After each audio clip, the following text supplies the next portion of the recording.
Please be seated. You're all here already? Okay. We just need Attorney Agati, right? You want to grab him?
All rise for the jurors.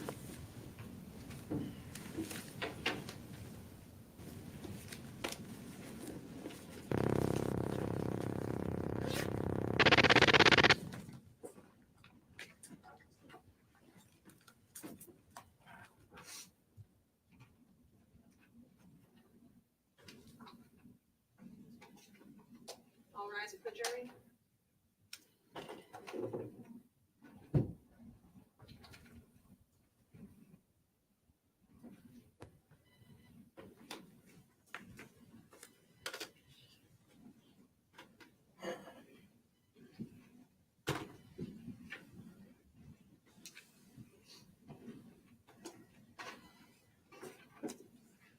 Morning, ladies and gentlemen. You may be seated. State is ready. You may call your next witness. Yes, sir.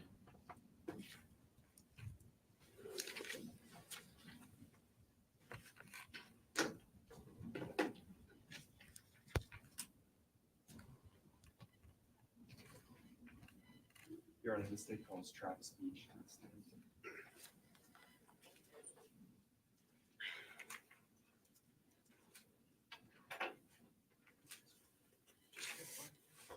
What's your step in the court? Careful of the cords, please.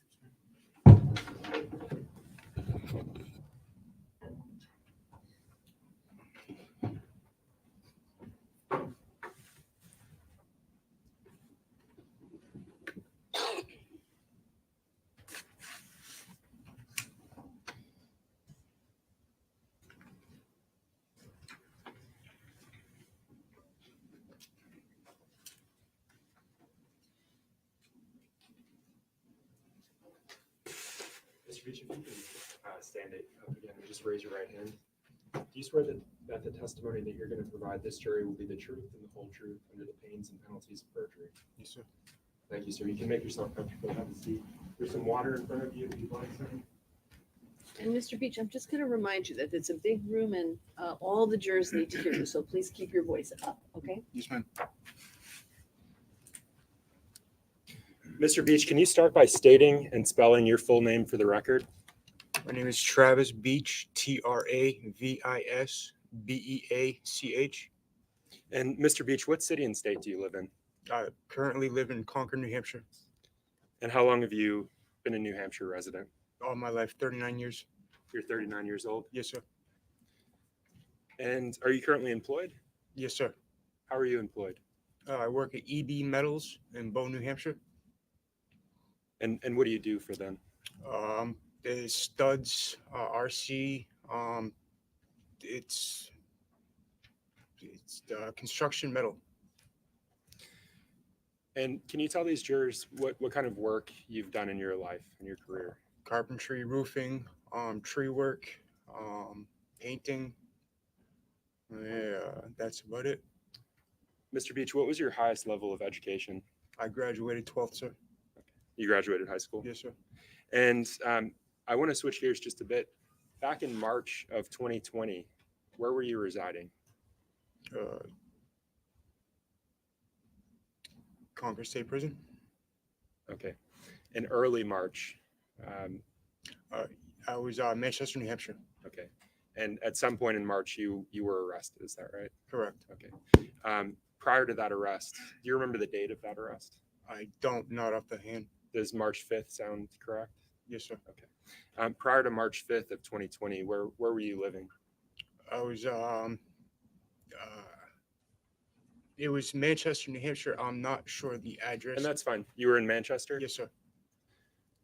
And who did you reside with in Manchester? Barbara Ewell. Do you know someone named Brittany Bedard? Yes, sir. How do you know Miss Bedard? She's my ex-girlfriend. And during that period that we're talking about, early March of 2020, was she your girlfriend? Yes, sir. And how long at that point had you known Miss Bedard? 10 years. Did she reside with you, with Miss Ewell? No, sir. Mr. Beach, do you know an individual named Brendan Middleton? Yes, sir, I do. And how do you know Mr. Middleton? We were working together on the Accurate Tree Service. How long have you known Mr. Middleton? 5 years. And that's at that point back in March of 2020. Yes, sir.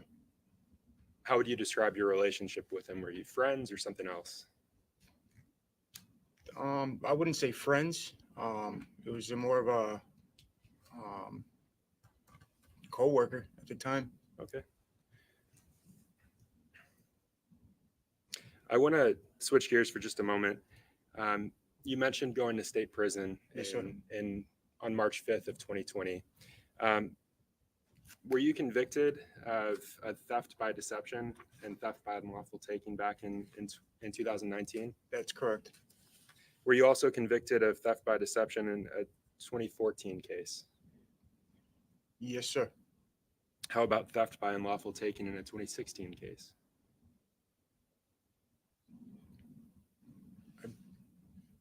Believe I was incarcerated at that time. Okay. Turning to this case, do you know someone named Adam Montgomery? Yes. Yes, sir. And how long have you known Mr. Montgomery? Since he was 17 years old. 17. Would you recognize him if you saw him today? Yes. Your Honor, may I approach this witness? Yes, you may.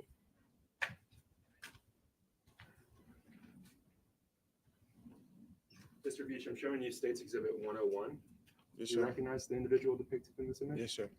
Who do you recognize this to be? Adam Montgomery. The same Adam Montgomery you've known since you were 17? Yes, sir.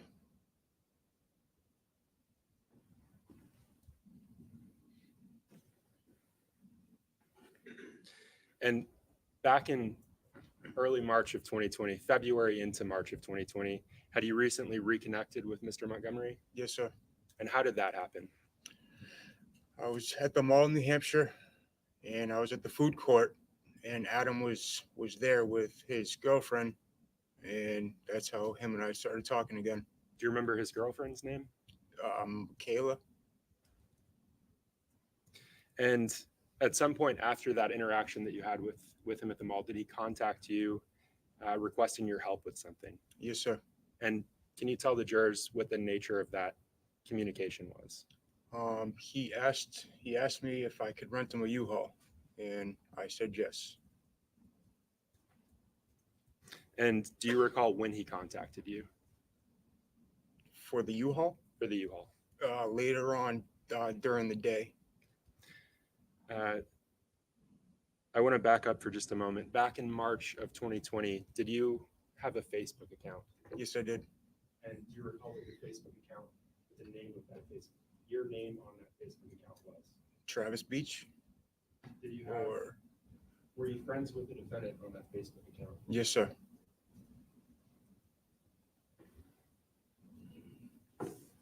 And so when he contacted you and asked you to rent him a U-Haul, what did you do?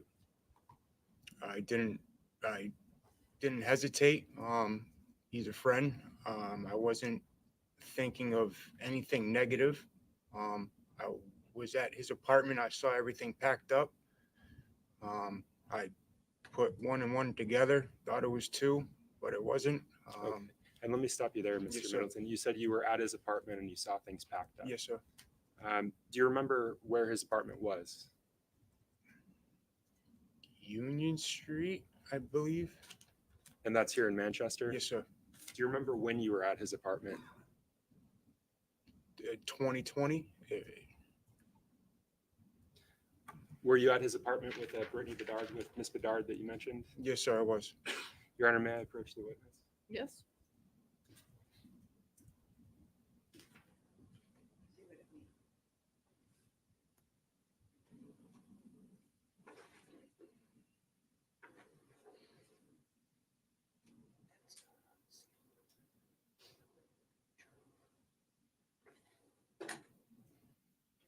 So, Mr. Bedard, sorry, Mr. Beach, I'm showing you State's Exhibit 55. Do you recognize the individual depicted there? Adam Montgomery's son. Okay. And you mentioned that Miss Beach was with you during that interaction. Yes, sir. Does this accurately reflect your memory of his son that day that you went to the apartment? Yes, sir. Okay. And can you just read the date at the bottom of that image? Sunday, March 1st, 2020 at 6:02 p.m. So having that in mind, does that refresh your recollection as to the actual day that you went to the defendant's apartment on Union Street? Yes, sir.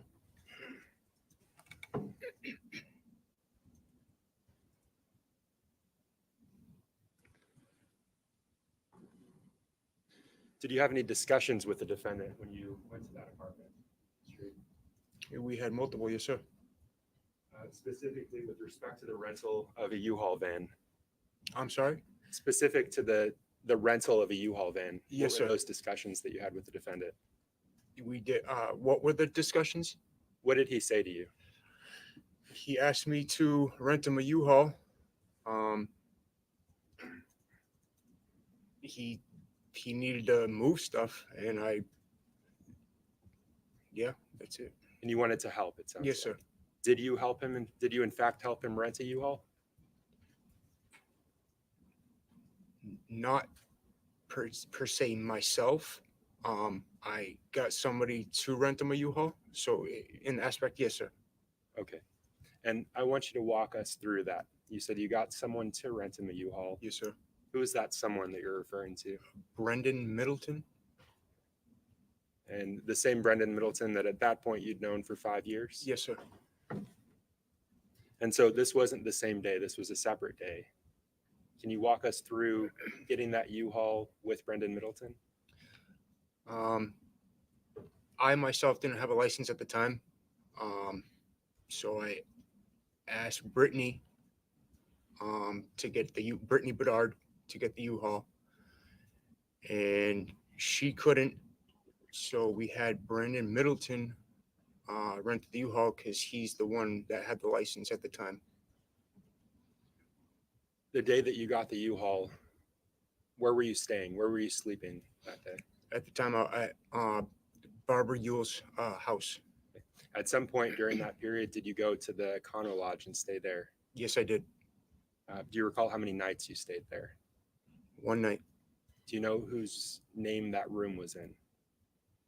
I'm pretty sure it was Brittany Bedard's. And did the defendant also stay at that hotel with you? Yes, sir. Separate room or same room? Separate room. He was on the first floor, and I was on the second floor. So you're staying at this hotel. At what point do you go and get the U-Haul for the defendant? It was later on during the night. It was like it was dark. It was dark out, so 8-ish. And can you tell the jurors who you went with? Who accompanied you to get the U-Haul? Myself, Brittany Bedard, Brendan Middleton. Okay. And where did you go to get that U-Haul? The U-Haul place on South Willow Street here in Manchester, New Hampshire. South Willow Street. Yes, sir. What did you do after getting the U-Haul, Mr. Beach? There's a gas station right next to the U-Haul place. We stopped there, put gas in it, and then we went back to the Econo Lodge. When you say we went back to the I'm Econo sorry. Lodge, Myself, Brittany Bedard, and Brendan Middleton. and what did you do when you returned to the Econo Lodge?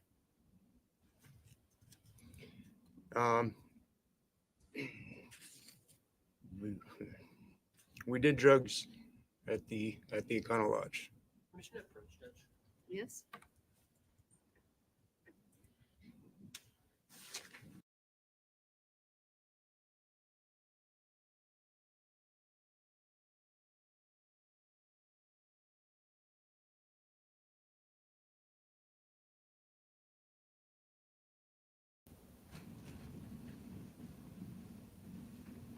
Mr. Beach, when you say we did drugs, Yes, who's sir. the we that you're referring to? Myself, Brittany Bedard, Adam, and Kayla Montgomery. And what drugs are you referring to? What kind of drugs? Cocaine. Is that crack cocaine? Yes, sir. And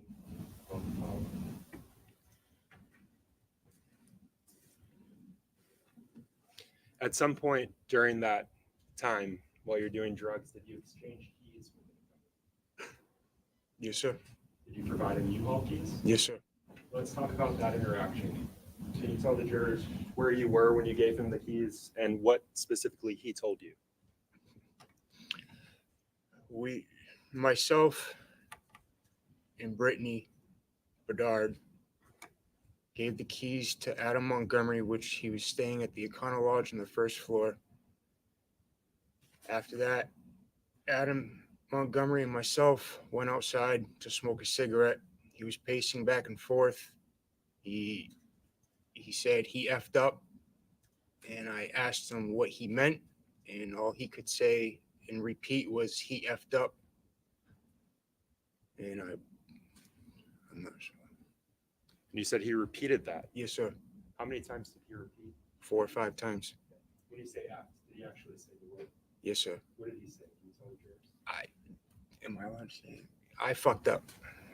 He repeated that Yes, sir. multiple I times. apologize. It's okay, thank you. Yes, sir.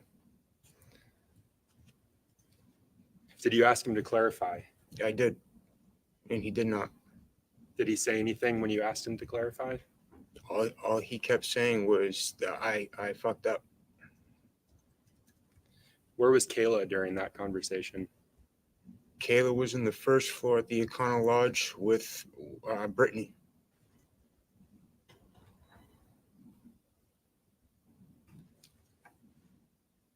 And I think you said this already, but at that point, when you went out to smoke the cigarette, you'd already given him the U-Haul keys. Correct. At any point during your time with that at the Econo Lodge, did you see the defendant drive the U-Haul? I did not. At some point, did you go back to your own room with Miss Bedard? Yes, sir. And prior to going back to your own room, had you seen him drive the U-Haul at all? No, I did not. Was the sun out when you went back to your own room, or No, sir. It was still nighttime. it was nighttime? Yes, sir. And do you know what the defendant did with the U-Haul? I don't. Did you attempt to get in touch with him the following day about the U-Haul? No, sir. Do you think seeing those your Facebook messages would refresh your recollection on that point? Yes, sir.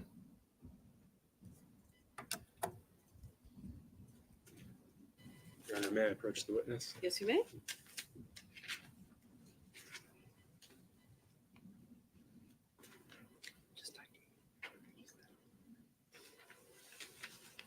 So, Mr. Beach, I'm showing you what's been marked for identification as Yes, State's sir. Exhibit 139. Yes, sir. Will you take a look at the second page of this document and just look up when you're done?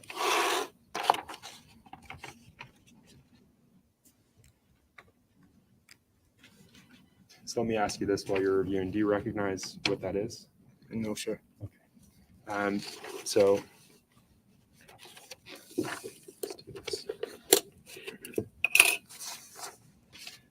at the top of the page, does it say something there? Meta Platform Businesses Record? Meta Platform Business Records? Yes. Sorry. Are you familiar with Meta? No, sir. All right, so let's look on. Does it say what the service is there? Facebook. Okay. And then halfway down the page, does it say first and last name? First name Travis, middle name is blank, last name is Beach. Okay. And I want to talk about the specific records. Yes, sir. If I can have just a moment.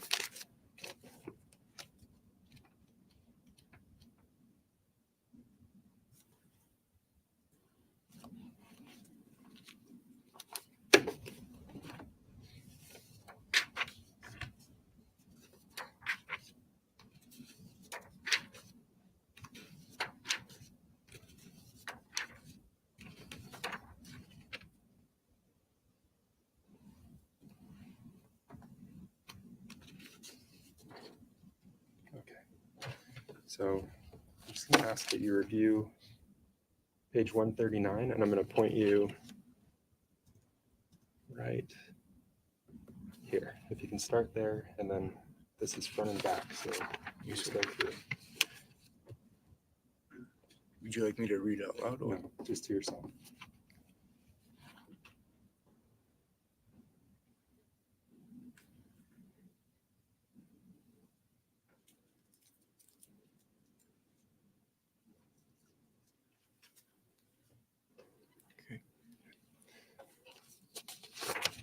So I'm going to draw your attention to right here, this message.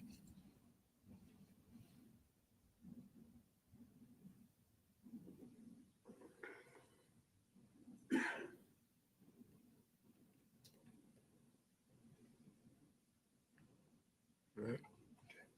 So having reviewed that, does that refresh your recollection with respect to whether or not you reached out to the defendant about the U-Haul?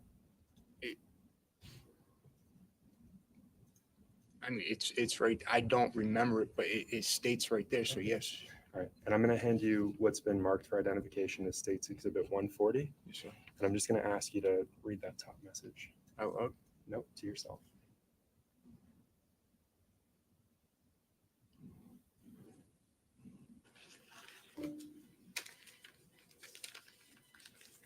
And is that the same message you just read on your?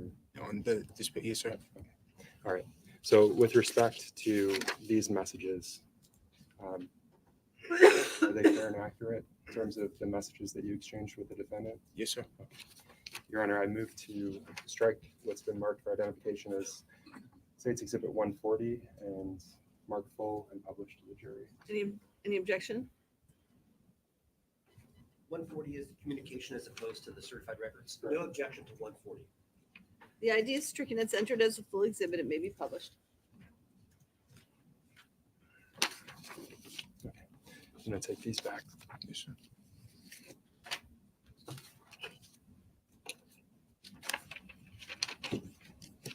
I'm going to ask that you hold on to this because we're going to go through it.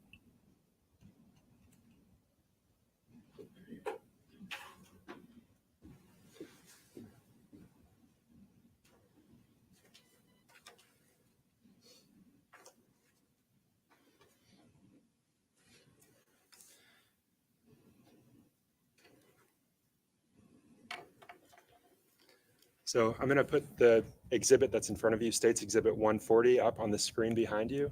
And I'm just going to ask that you look back and take a look at what's on the screen, the TV screen behind you.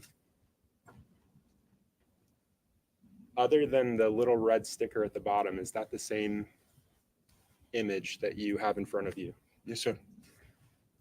And so you can refer to the image in front of you, but I'm just going to ask that you identify a few things.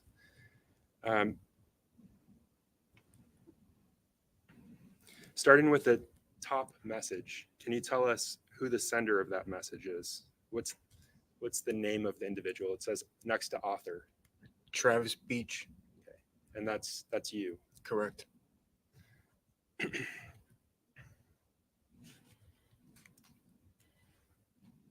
Can you tell us when that message was sent? And it's right below the author's name.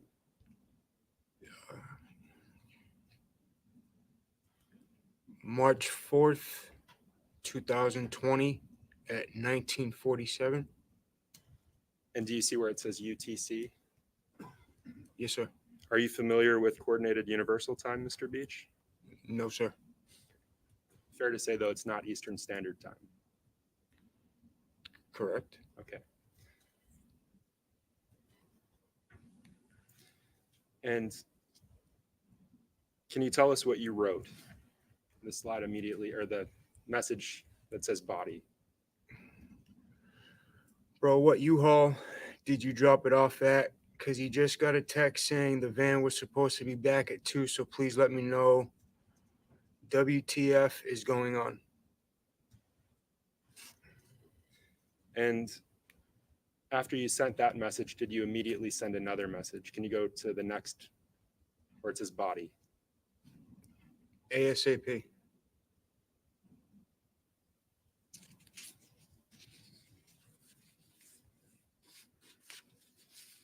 So if you can refer to the message below, can you tell us who the author of that message is? Facebook. Okay, and is there a specific number attached to that Next to Facebook. next to Facebook? Yes, sir. Can you tell us what that number is? Can you read it for us? 100000907885803. Okay, and you initially said this was your communication with the defendant, Adam Montgomery. Did that used to have a name? When you made those messages, when you communicated with the defendant, did his Facebook account have a name? Adams? Adams. Yes, sir. What was the name of his Facebook account? Adam Montgomery? And that's no longer there. Is that fair to say? Yes, sir. Okay. If you can go to when that message was sent, just below the author.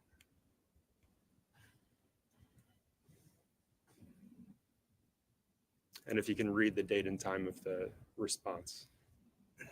3/4/2020, 1947.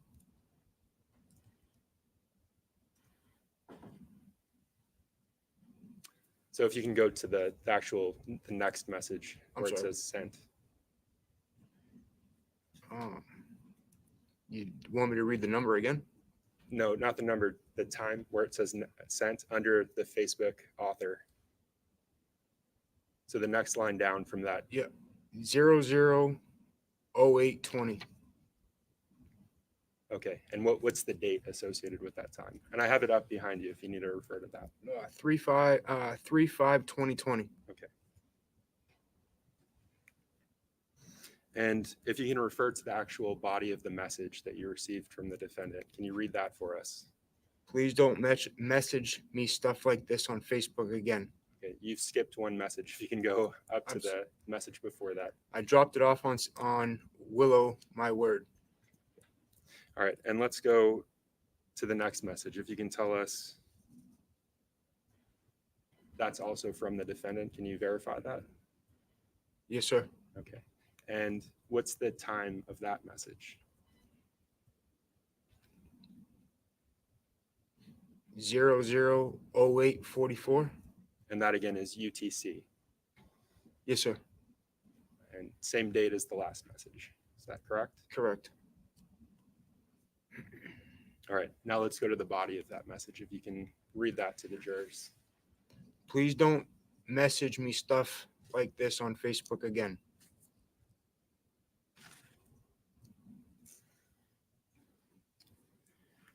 Do you know why the defendant didn't want you messaging stuff to him about a U-Haul rental? No. And let me back up.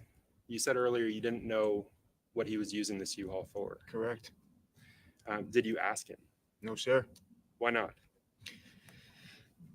Honestly, I didn't think I had to because I saw all his belongings packed up, and during the day he said he was having problems with DCYF, so I kind of figured that he was moving.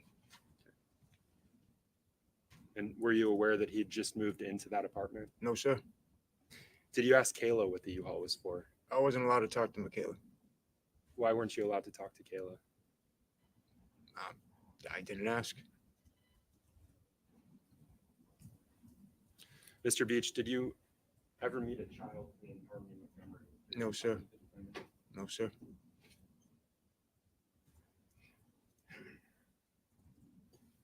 Thank you, Mr. Beach. No additional questions for you, sir. And good morning, Mr. Beach. Yes, sir. I'm Jamie Brooks and I represent Mr. Montgomery. You indicated on direct examination that you reconnected with Adam. I believe you said it was February of 2020. I didn't say February. Do you know when it was? Honestly, no. But it was at the Mall of New Hampshire, Correct. food court specifically. Correct. Fair to say that it was prior to these March events. Yes. And Kayla was with Adam at the food court. Correct. Were any kids with Adam and Kayla at the food court? They're two sons. Thank you very much. Yes, sir. Your Honor, no additional questions for this witness. I'd ask that he be excused. All right, any object? All right, you may step down. You are excused, sir. Thank you, ma'am. Yes?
in the state to call Ms. Tara Hilbert to the stand.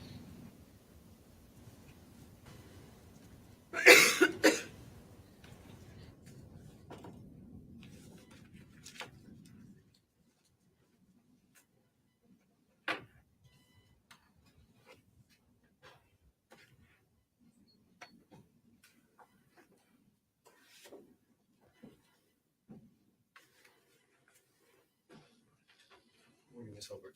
Morning. If you would please watch your step on the cords there, and if you could just remain standing when you get to the podium, please. So I have just a little bit of a back issue. We're all set. Hilbert, you go ahead and raise your right hand. You solemnly swear the testimony that you give this jury will be the truth, the whole truth, and nothing but the truth. So help you God. Yes. Thank you. Please feel free to have a seat. Ms. Hilbert, as we're being recorded here today, would you please go ahead and state your full name and spell both your first and your last name for the record? Tara Hilbert, Tarahilbert. Thank you, Ms. Hilbert. And what town are you living in right now? Manchester, New Hampshire. How long have you lived in Manchester? Almost 8 years. Okay. And where do you live? What street? Orange Street. On Orange Street? Yes. Okay. What do you do for work? Pretty much the property manager for over there. Okay. And when you say the property manager, how many buildings do you help manage? Just for that property, there's 4 buildings on that property. And then there's other properties elsewhere, but Okay.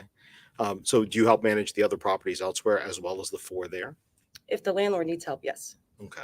How long have you been doing that? 5 years? 4 years? 5 years? 4 or 5 years? And how far did you go in school? 10th grade. 10th grade. All right. What are some of the other things that you will do for the landlord to help out for those 4 properties or for properties elsewhere? Can you kind of describe what some of your duties are to the jury? I will help maintenance clean out apartments if they need it. Clean when before tenants moving in, I will completely finish cleaning it. I'll meet with new tenants before moving in, give them keys. If anybody needs any help, have any questions, they usually come to me and I take care of it. I'm about to say, do they call you, or sometimes they usually even maybe knock on your door Yes. since you're right there? Yes. Do you know an individual by the name of Dennis Cloutier? Yes. Okay. How do you know him? That is our maintenance man. Big beard? Yes. All right. How long have you known him? 8 years. And with regards to the properties that you talked about, you take care of, is one of those properties 644 Union Street? Yes. Mr. Cloutier, do you know whether he has done work there at 644 Union Street? Yes. If I could approach, please, Your Honor. So I'd like to go ahead and show you 2 exhibits.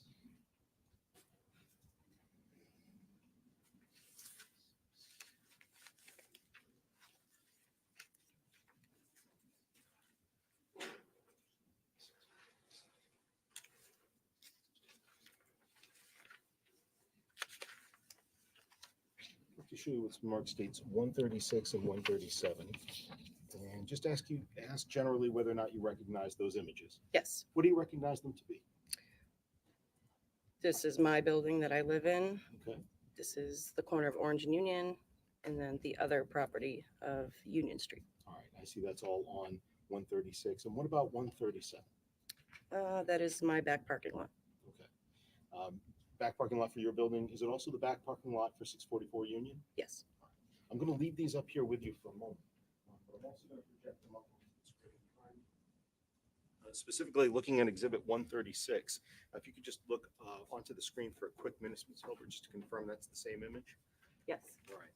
And you went ahead and said that there was, well, could you please point out where 644 Union Street is in this, kind of the intersections? This is Orange Street. Mhm. This is Union. Okay. This is 644. So that's 644. The building that's right on the corner of Orange and Union, is that also one of the ones that you manage? Okay. And what about the building just to the right? If we go, that'd be west on Orange Street there. Yes. Is that also one of the properties that you manage? That's my building. That's your building. Okay. With regards to a person by the name of Adam Montgomery. Do you know who that is? All right, and who's that? It was a old tenant of ours. Could you please point out what was the building that Mr. Montgomery was staying in? That one there? Right. I'd like to switch now to Exhibit 137. I've got that on the screen. I just want to confirm, if you would please, that what you're looking at on the screen matches 137 that's in front of you on the desk. Okay. And from this angle, could you please point out where Orange Street and Union Street are again, that same intersection? This is Orange Street. Mhm. All the way up, and that's Union. So the back side of that 644 Union Street, which building is that? Okay, the one looks like a porch built off the back. Well, these are three separate numbers: 640, 642, 644. Oh, okay. Those units inside those buildings, are they all accessible from the back as well as from the front? Yes. Right. And that, could you please point out the parking lot that's used by the people who live in that building? Right here. Right there.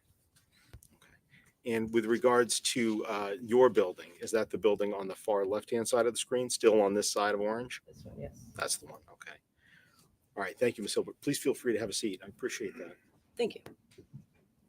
With regards to Adam Montgomery, you also know an individual by the name of Kayla Montgomery. I do. How did you first meet Adam Montgomery?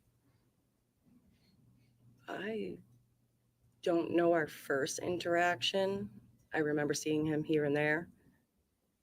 And then I feel like it had to do with the kids because I had a child, their children's age. Mhm.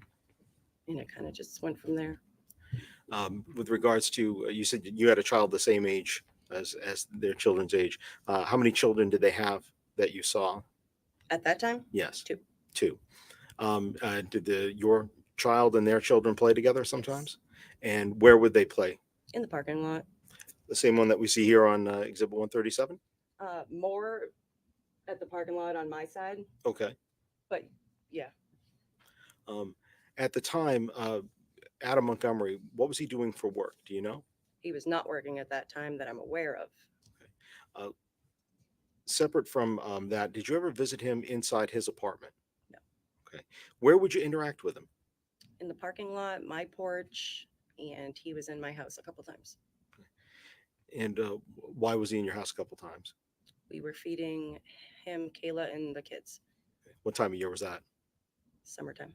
So like a grill out or something? Yes. All right. Did he ever say anything to you about having a daughter by the name of Harmony? He did. Okay. What did he say about Harmony? Just that he had a daughter named Harmony and that he hadn't seen her in a couple of years because her mother took her back to Massachusetts. That's what he told you. Yes. And when would this have been that you had this conversation with him? What year? 2020. 2020? Yep. All right. Would you have conversations with him also in, let's say, to 2021 as well? Yes. With regards to, let me just say this. Did he ever say specifically where Harmony was with her mother? I want to say it was Lowell, Okay. Lowell, Mass. All right. That's your memory? Yeah. And when he was living next door, I'm sorry, not next door, but he was living in Union Street and you were over on Orange Street, right? So it's not technically next door. To me, it's next door, but yeah. Okay. All right. With regards to the residents at Union Street during the time period that he was living there, how would you describe those neighbors? Were they average? Were they quiet? Were they loud? I didn't see them the first 6 months of them living there. Oh, and by them you mean Adam and Kayla. Oh, okay. is that what we were talking about? Well, yeah, let me revise the Sorry. question. That's all right. That's all right. That's on me for not asking a clear question. So you didn't see them for the first 6 months. Let me go with that for a minute. Yeah. All right. And how would you get into their apartment from this photo that we're looking at here? Can I stand up? Yes, if you could. So their back door is like right there. Okay. So I see you're kind of pointing to the bottom left of that stair structure on the top right-hand side of the, or top right-hand, let's say, quadrant of the image. Is that right? Would you say that's the top right area of that photo? To me, it's left, but Top left. Okay. Top left of the stairs. Okay. But overall, if I looked at the whole photo, would you say it's the top right-hand side of the photo? yes. All right. With regards to the noise, was there ever any noise complaints in those buildings From other tenants, yeah. from other tenants? Yeah. Okay. Did you ever receive one from Adam Montgomery? Not that I recall. I think everybody stayed away from him. They just stayed.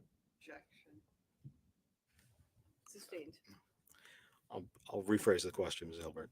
So, with regards to that particular building, did you ever respond to any sort of noise complaints at that building? No.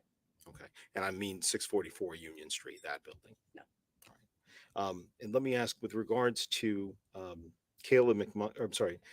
Adam Montgomery, did he ever tell you where they were living prior to them living at 644 Union? Yeah, they told me that they had stayed with. Sustained. Rephrase the question, please. Okay. What, if anything, did Adam tell you about the location of where he had been living prior to him coming to be with you? I knew about the FIT program they were in, and then Did he living ever in say about any other residence he lived in before Fit? a car? A car. Thank you. I'd like to ask a few questions with regards to Kayla Montgomery. Did you have conversations or communicate with her as well? Yes. And I'm not going to go into the substance of what those conversations were, but what were the ways that you would communicate with each other? Sometimes through Facebook Messenger, other times on my porch, parking lot. In April of 2021, at any time, did you take Kayla away from the Union Street apartment? I did, Why? because Adam had beat her pretty bad.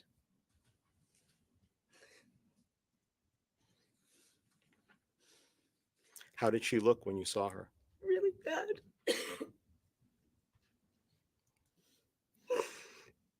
And when you say really bad, can you describe where you saw, I'm sorry, did you see any injuries on her?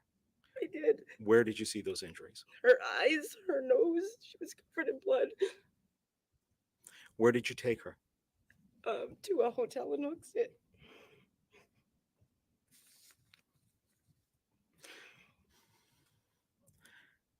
When was the last, did she have anybody with her when you took her to the hotel in Hooksett? Her two boys and the little girl that she had just had. The baby?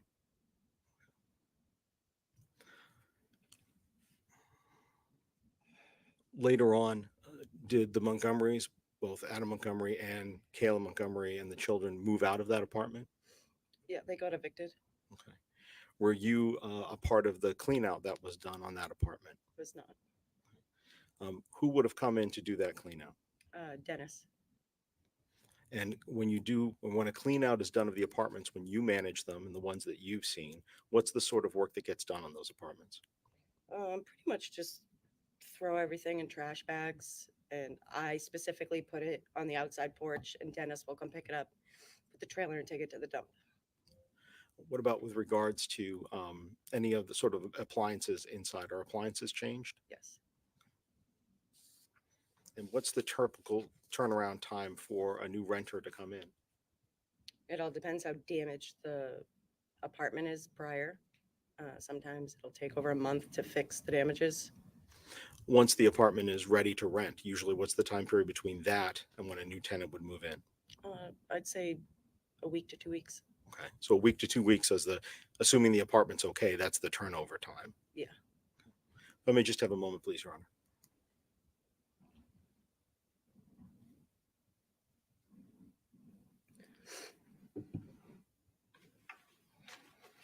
Okay, Ms. Hilbert, thank you very much. Those are all the questions that I have. I believe defense counsel may have a few.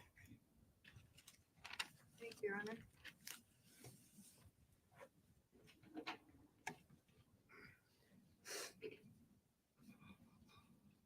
Ms. Hebert, you testified about a conversation with Adam where he indicated that Harmony was with her mother and you thought perhaps Lowell. Yes. And that conversation came up in the context of him talking about missing her, right? And he sort of asked, well, where is she? And that was his answer. Yes. Now, you also talked about seeing Kayla with black eyes, Yes. and you're pretty emotional about that, right? Because you and Kayla had become very good friends. Not just that. Oh, right, right, of course. But one of the reasons was that she was quite dear to you. Yes. And over the course of the time that she moved in, you didn't really meet him for about 6 months, but then when you met him, you and Kayla became good friends. Slowly, but yes. And during that, after Kayla was arrested, you contacted her in jail. Yep. And you remained good friends with her. For about a month. Yeah. Okay. Thank you. Welcome.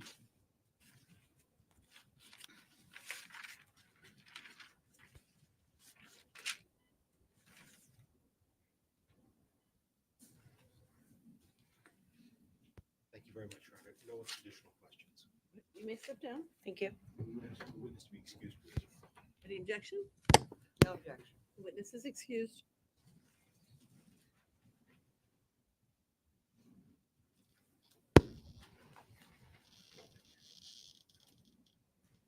State may call its next witness. Thank you, Your Honor. At this point, the state would like to call Ms. Jessica Guerin to the stand, please.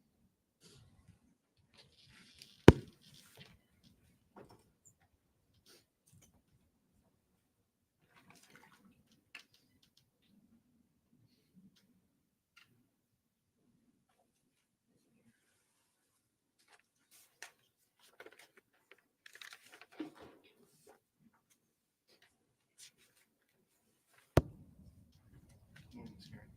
Please go up right near the bail, and once you step on the electrical cords there, and if you would please remain standing if the witness stand.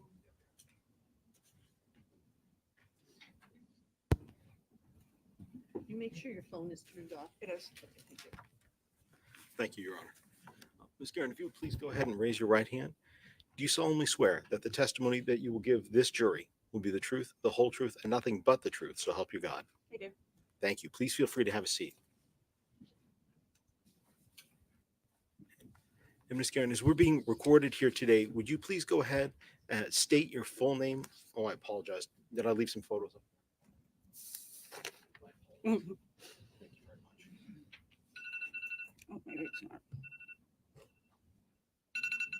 I'm so sorry. I thought I got it off. I'm shutting it up right now.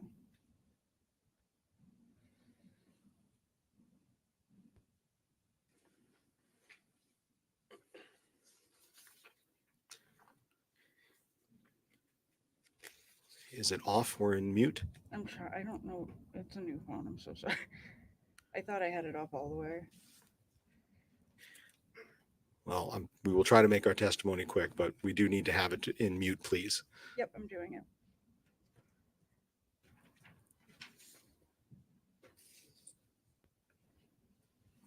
All right. Thank you, Ms. Guerin. So sorry. That's okay. If you would please go ahead, since we're being recorded here today, would you please state your full name, spell both your first and your last name for the record? Jessica Guerin, Jessica Guerin. And Ms. Guerin, are you a New Hampshire resident? I am. How long have you been living in state?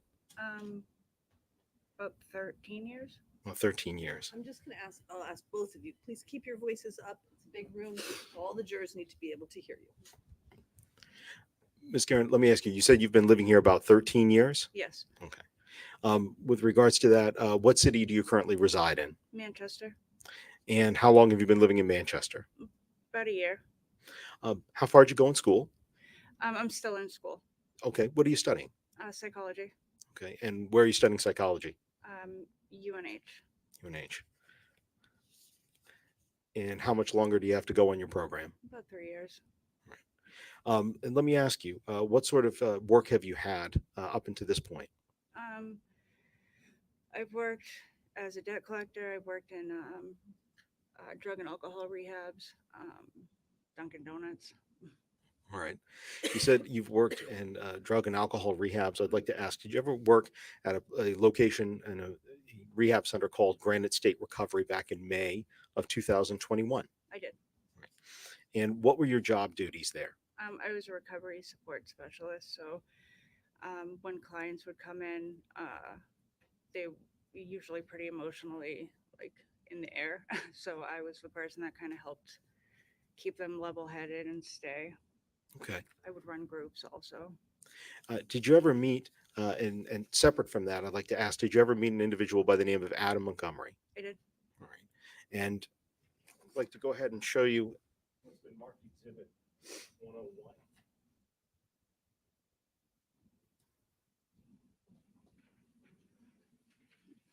Do you recognize this person? Yes, And who's that? Adam Montgomery. Adam Montgomery, the person that you met in May 2021? Correct. Let me ask you, you also know an individual by the name of Shane Perkins. I do. Okay, and how do you know Shane Perkins? It was somebody that I dated that was a friend of Adam's. Was that back during this same time period of 2021? Correct. That's right when I met Adam. At the time, where was Shane living? At one of the facilities. Okay, and with regards to Adam Montgomery, do you know where he was living back then? Yeah, same house. Same house? And where was that house? What city? Auburn Street. I think it was 241 Auburn Street. Oh, right here in Manchester. Correct. All right. Did you ever have a conversation with the defendant, or generally, did you ever talk with Adam Montgomery about children or his children? Yeah, we used to have quite a few in-depth conversations. All right. How many children did he say that he had? So for the most part, I only knew of the two boys. At one point, he mentioned having a daughter, but it was very quickly and brushed off. You say very quickly and brushed off. What do you mean by brushed off? He kind of like he just changed the subject as fast as he could. Okay. Do you ever remember having a specific conversation with him about his daughter? And by this, I guess I want to ask, first of all, do you remember where this conversation was, where it took place? Yeah. Actually, it was right at the corner of Union Street and Auburn Street. Okay. Dollar Deluxe, I believe. I was sitting outside. All right. And who were you with when you were outside? Originally, I was just sitting by myself waiting for Adam. Okay. And waiting for Adam? Yep. Okay. And did he join you? Yep. All right. And at some point, were you waiting for anybody else while the two of you were there? Not really. That was a little muffled. So Shane had been having a really bad day and he was sleeping, and I was messaging back and forth with Adam, waiting for him to come out so I could give him some flowers and a card that I had given. So that way that when Shane woke up, he would have it there. Oh, okay.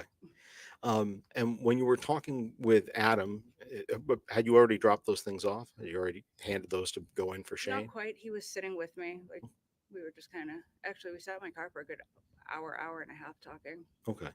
And during that conversation, did you talk specifically with him about a daughter by the name of Harmony?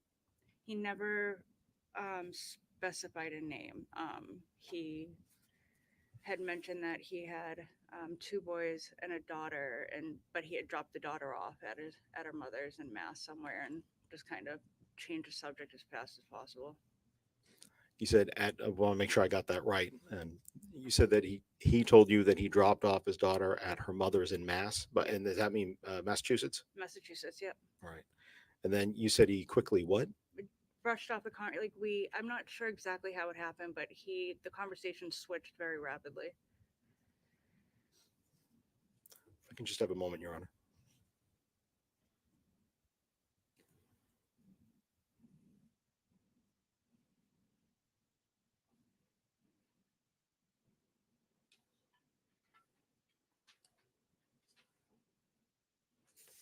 Let me just ask you, Ms. Karen, when was the last time that you talked with Adam Montgomery? Actually, I was just looking at my messages a couple days ago I think it was like March of 21.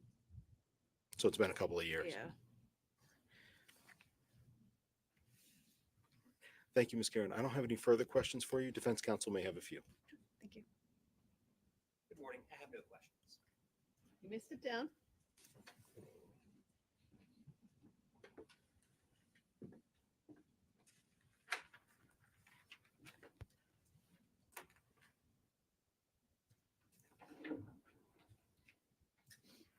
Statement called to next witness.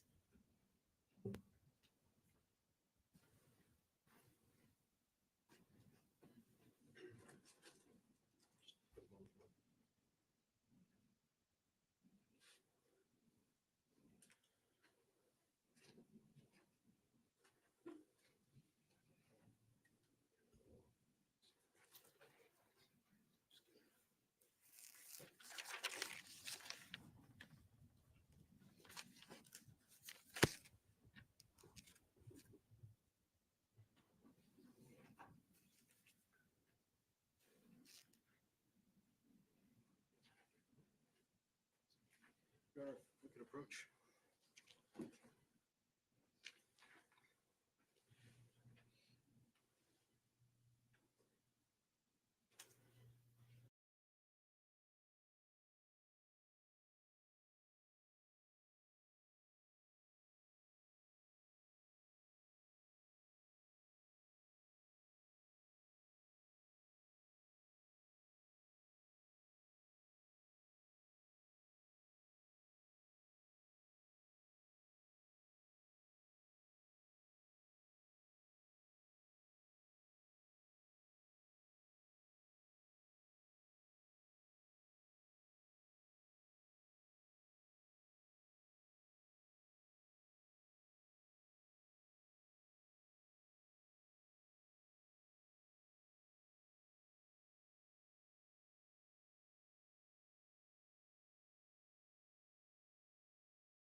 Ladies and gentlemen, before we see our next witness, this is a good time for the break. It's a little bit earlier than usual, but we'll take our break now and then we may be able to go through lunch. We have a couple of matters that we have to deal with now. So why don't I give you your mid-morning break now? Don't talk to each other or anybody else. Don't do any independent research. Don't look up anything online. And we will see you hopefully in 15 minutes or so. Like I said, there are a couple of things, so maybe a little longer, but we'll get you back in here as soon as we can. All right. All rise for the jurors, please.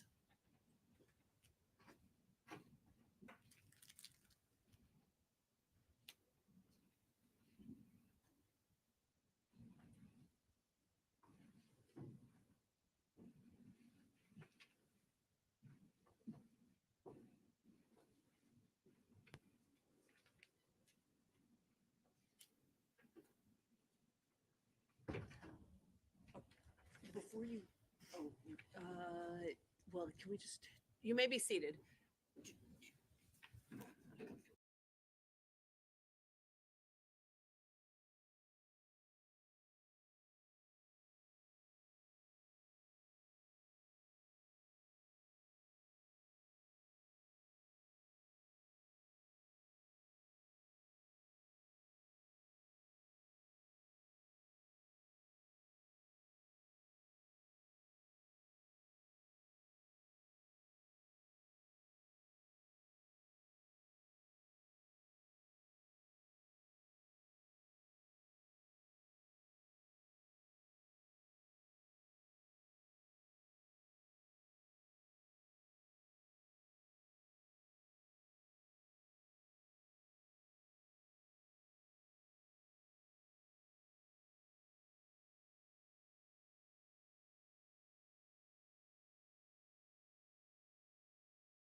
She's not in orange.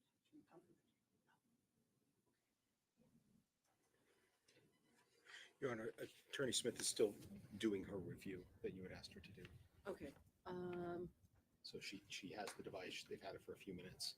okay, that's fine. I just wanted to be in here so that if the witness comes up and is in, I would get some of you anyway, so that I could address her. She could be on the stand. I can stay in. So that's fine. All right, so what about, we can stay, Your Honor, for that. If you want to go with her whenever she's ready. But just alert Attorney Smith that we'll be bringing this back. Is it Giles? It's Giles, but I will ask her. That's fine.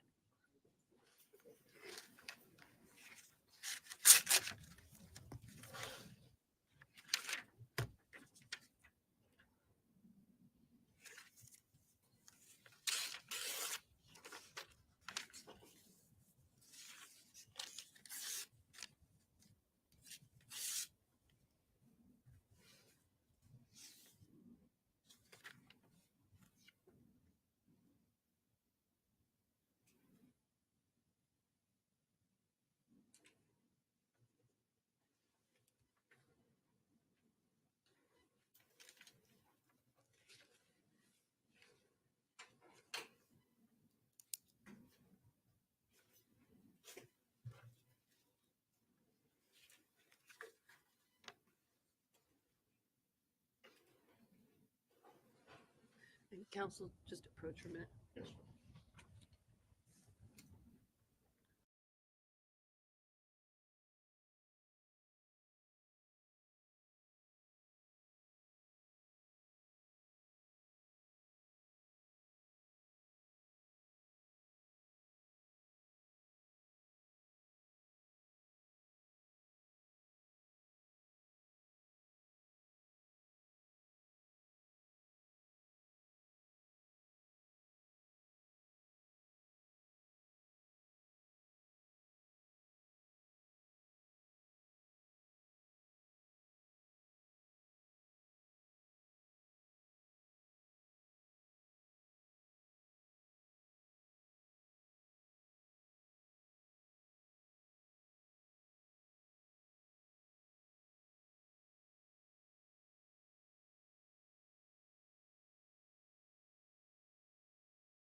Attorney Gotti, Yes, Your Honor.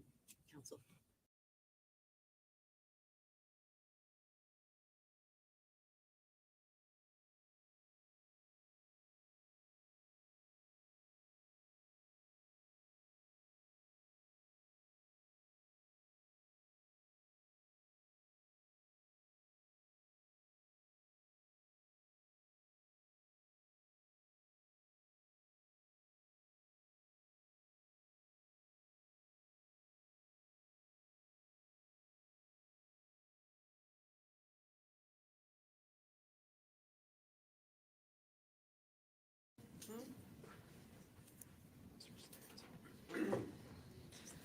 Is she before lunch? So I'll do it at lunch. Okay, did you want to hold on to this? Oh, it's our copy, okay. No, it's the, I just want you to. But you review it. haven't marked it yet. I want you to review it first. hold on to it until lunch. Attorney I Betty, will lose would everything. just approve it, please. Sorry, Your Honor. If you would just speak to her about that. for a Yes, moment.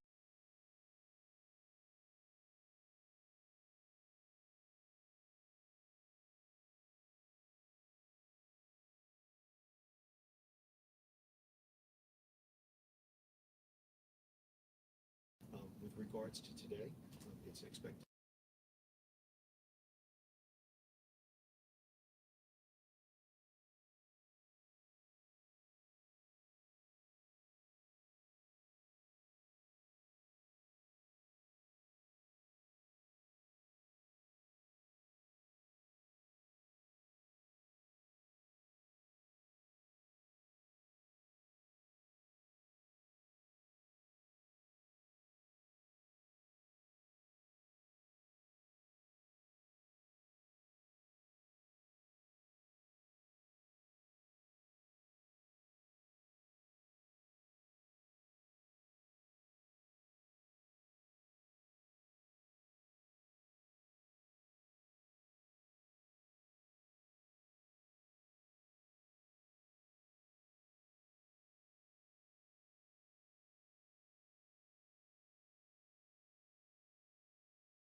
clear the courtroom for a moment. I'm going to ask everyone to go out so I can make an inquiry. I will ask for the cameras to be turned off. Cameras to be turned off.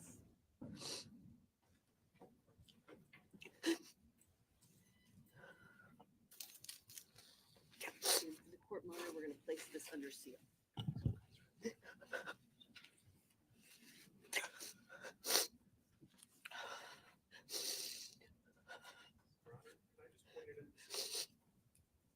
I want no audio or video on right now. Go out, I'm just gonna point the camera at the seal. That- No audio at all. Okay.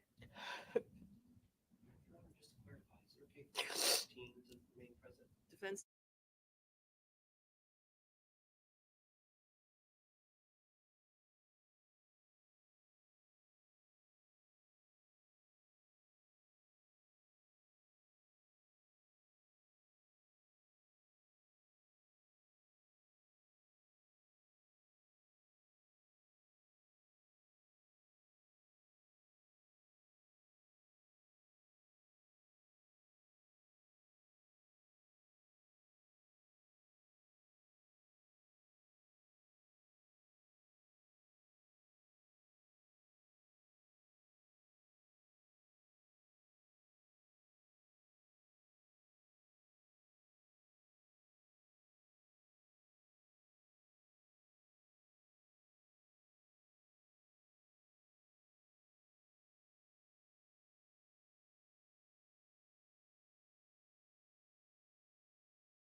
orientation of the furniture, where it is in the room? You have one bed on one side of the room, one bed on the other side of the room. There's a door in the, like when you walk in, then you have a, window that has bars on it, so, kids don't fall out, and, a bathroom with a tub and toilet and sink. Okay. How often did you talk with Adam Montgomery or Kayla Montgomery? How often? Daily. Daily? Yep. During your time together, while you were staying in room 8 and they were staying in room 1, did you ever see Kayla Montgomery with bruises on her? Yes. Okay. Where were the bruises that you saw? Pretty much all over her face, her abdomen, her arms, her legs. Did you ever ask Kayla about those bruises? Yes. What did she say caused them? Objection, hearsay. We can approach your honor. Yes?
on.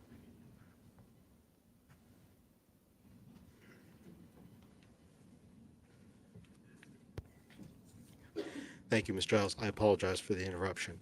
I'd like to ask you, could you describe what you saw in Kayla? You said there were bruises in different parts of her body. Could you describe what you saw? What color were the bruises? Sometimes purple, sometimes yellow. Um, Depends on how soon I seen them. And what were the size of those bruises that you saw? Some were small, like fingerprints. Others were like this. God bless you.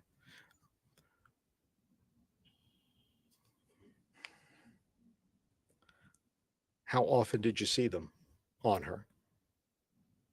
Pretty often. And pretty often, how often is that? I don't want to put words in your mouth, so, There was like a new one pretty much every day. okay. Did the Montgomerys move out of the fit shelter? Yes, Um, did you do anything to help them in that move? yes. And what did you do? I helped them move out with Okay. their belongings. And how did you help them move out? I helped them take their stuff from their room. I put it in my vehicle and I brought them to their apartment. Okay, I see. So you had a vehicle, and you were helping with your vehicle to move things over. Yes, sir. Okay, where did they move to? On the corner of Orange and Union. I don't remember the exact address. Did you stay friendly with them after the move? Yes, Did you ever visit them in their apartment at that new building? yes. Could you describe for the jury what the inside of that apartment looked like? It was kind of cluttered, a little messy. Those cockroaches. Um, it was only a one bedroom. There was holes in the walls, ceiling. Um, there was one time I went there and like I don't know, it looked like the living room was torn apart and half the walls. The bathroom. Let me ask you. You said living room was torn apart, half the walls. Let me ask about a couple of specifics, if I can. Um, what about the light fixtures? Did you ever notice anything about the light fixtures there? Yeah, they were hanging from the ceiling. Okay. They weren't like secured. I When he first moved in, he had thought that it was one color and now it's a different color, and then he assumed the owners were spying on him, listening to his conversations. Did Adam Montgomery ever talk to you about any plumbing issues at that new building? Yes. What did he say? He said that the tub had backed up, and because I had asked, I went in to use the bathroom and the tub was dirty, and I asked what happened, and he said that he was waiting for the landlord to call because the plumbing backed up. So, what did you suggest to him? I didn't really suggest anything. Um, Separate from time there at that location, are you aware whether or not Adam and Kayla were ever over at the Econo Lodge staying there while they still had the Union Street apartment? Yes. And are you aware what time of year that would have happened? Spring, winter still, I should say, or spring or summer or fall? I want to say it was winter because it was like right after tax season. Right after tax season? Yes, sir. Okay.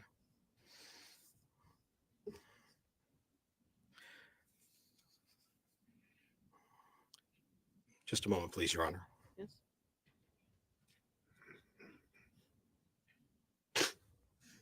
Sorry. I knew that was coming. Yeah.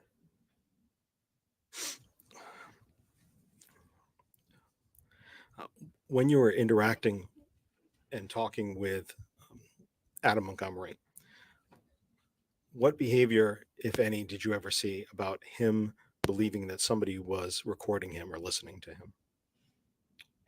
He actually thought that pretty quite often.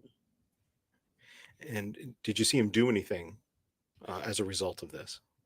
Um, Any actions that he would take? he was just like,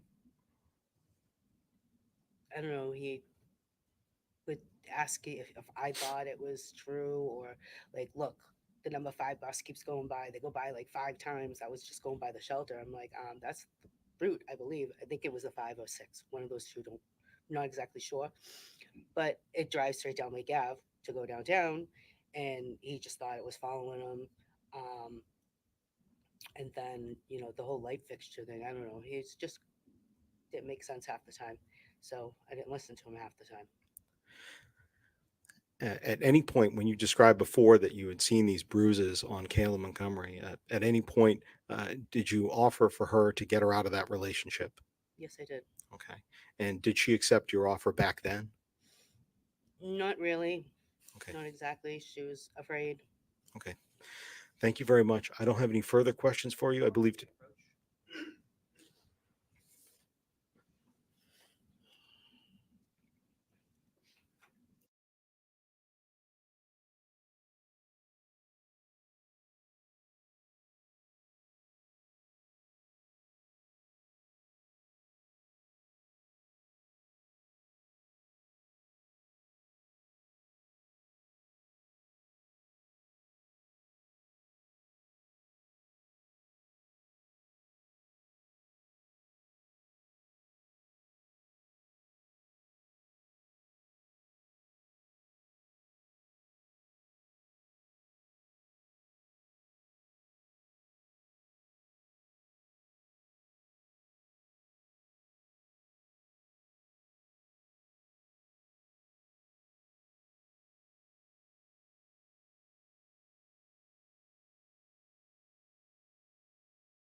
Ms. Giles, I apologize. I just have one other question. I'd asked you before about the bruises that you saw at Fit, and I just want to ask you, what did Kayla say caused those bruises that you saw at Fit? Originally, she would say she fell, or Seamus threw a toy. Declan hit her with the bottle. Okay. Did she ever say anything about Adam causing those bruises? Not till we were alone. I'm sorry? Not until we were alone. And what did she say when you were alone? She would say that Adam was doing it, and she's afraid, and she couldn't. She needs to get out of there, but she's afraid to leave. Thank you very much, Ms. Giles. Your Honor, I understand that limiting instruction is appropriate. We would ask it be given at this time. Okay. Ladies and gentlemen, the questioning that you just heard about what did Kayla say, um, the responses to that question can only be used not for the purpose of the truth of what Kayla said, but to determine the credibility of that witness. Okay, so the prior consistent statements can be used only for the determining the credibility of the witness when the witness's credibility has been attacked. Okay, so not for the truth, but for assessing credibility. All right. It is still morning. Good morning, Ms. Giles. Good morning. My name is Jamie Brooks, and I represent Adam Montgomery. I'll be asking you a few questions as well. I just want to begin by clarifying your testimony today. Mhm. You are saying that when you were at the shelter at FIT in January and February of 2020, Mhm. you observed bruises on Kayla Montgomery. Yes, sir. When you talked to her in private, she said that those bruises you observed were from Adam. Yes, sir. Miss Giles, do you recall being interviewed by a Detective Dunleavy? Yep. This interview by Detective Dunleavy was in June of 2022, Yes. 1.5 years ago, actually more than 1.5 years ago. Mhm. And I apologize. We're making a record. So we do need to have like a kind of like a yes or no as opposed to an mm-hmm. Okay. Thank you so much. This interview conducted by Detective Dunleavy in June of 2022 was at the police department. Okay. I don't remember. You do not remember where it was? No, he's come to my house a couple of times. He came to, yeah, my house a couple of times. And I know I did go to the police station once, I believe. I don't remember when. Do you remember there being an interview specifically that was recorded? Sure. Yeah. It was at the, when we were at the police station. I think he did one at my kitchen table twice or something like that. Okay. What I'm wanting to focus on is the interview that took place at the police department. Okay. And you do recall having an interview at the police department? Yeah, I don't remember what his questions or anything like that. You don't remember what it was about? I know it was what it was about. It was about Adam, but I don't remember all the questions. It was over a year ago. I'm lucky if I remember what I had for dinner last night. This interview was conducted by not only Detective Dunleavy, but also Detective Rayhill. Do you remember that? There was some other guy in there. I don't know who it was. And when you were there for this interview, you knew that it was about Harmony Montgomery. Yes. And you wanted to do everything you could to help, right? Right. You knew that it was being recorded, right? Yes. You knew that Adam had already been arrested at this point for second-degree assault. I believe so, yeah. Harmony's disappearance was already in the media at this point. Okay. By okay, do you mean yes? I don't pay attention to the news. I don't have cable.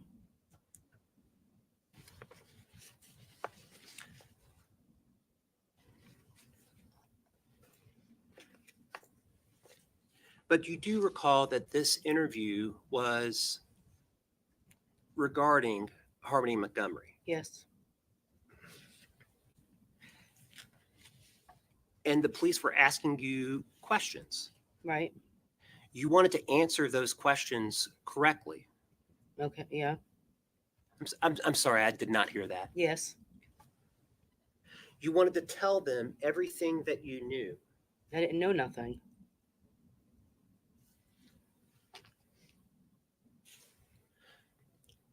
The police asked you about the time you spent with Adam and Kayla at the fit shelter, correct? Yes. And specifically, the police asked you during this June 9th, 2022 recorded interview whether you were aware of any domestic violence between Adam and Kayla, correct? Yes. And I said no. You said that Kayla on occasion referred to Adam as a dick, Mm-hmm. right? Yes. But you did not state that you had observed at any point any bruises on Kayla Montgomery. Right. You did not tell the police that Kayla had confided in you about any domestic violence. Right.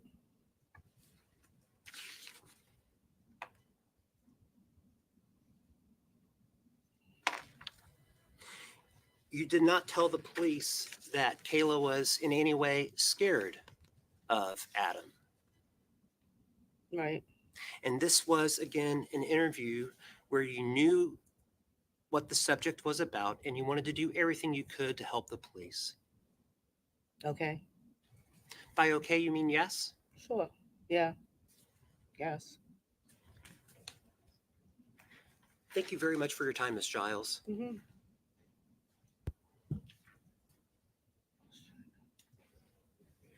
Ms. Giles, about those questions you were just asked, you didn't say anything about the domestic violence, about the abuse that you saw on Kayla in June of 2022. Do you recall Detective Rahal coming to meet with you in January of this year to talk about this? I'm sorry? Yes, in my kitchen. In your kitchen? Yep. All right. Yes, sorry. Was this not rehabilitate? Overruled.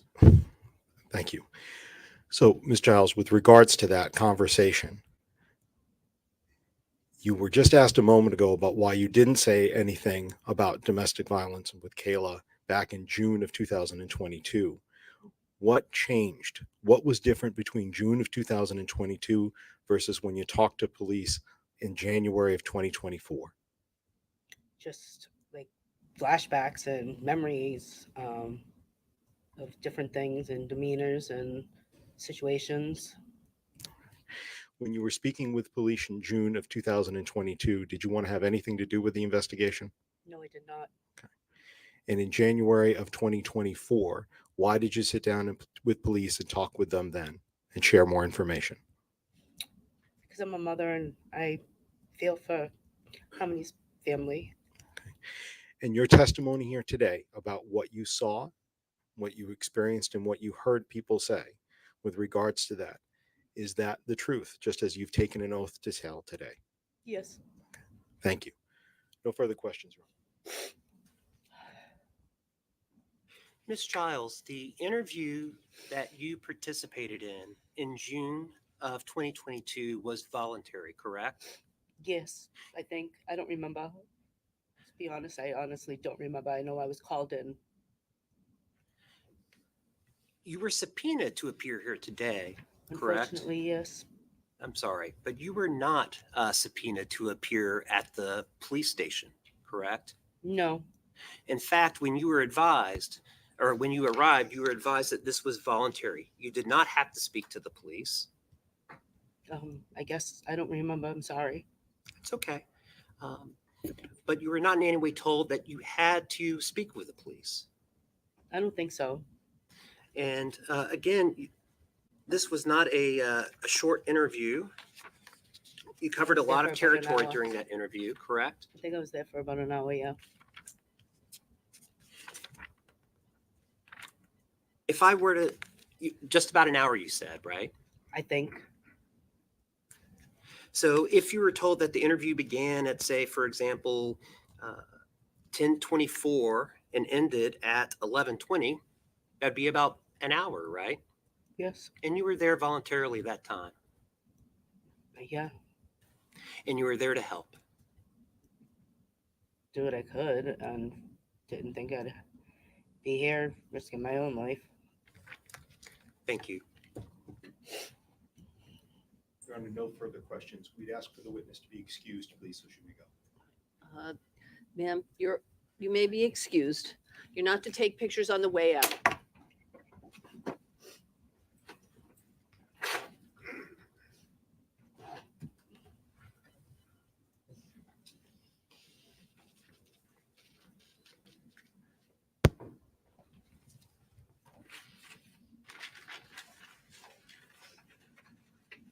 State may call its next witness.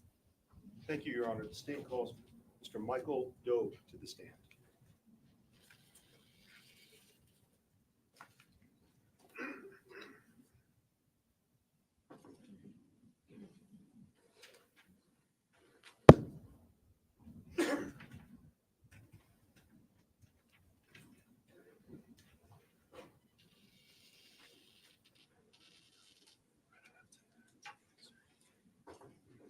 Please go to the witness stand. Please watch your step on the cords there.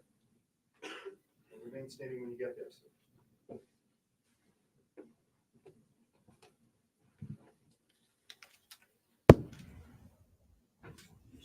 Please raise your right hand. You solemnly swear that the testimony you give this jury will be the truth, the whole truth, and nothing but the truth, so help you God. I do. Thank you, sir. Please feel free to have a seat.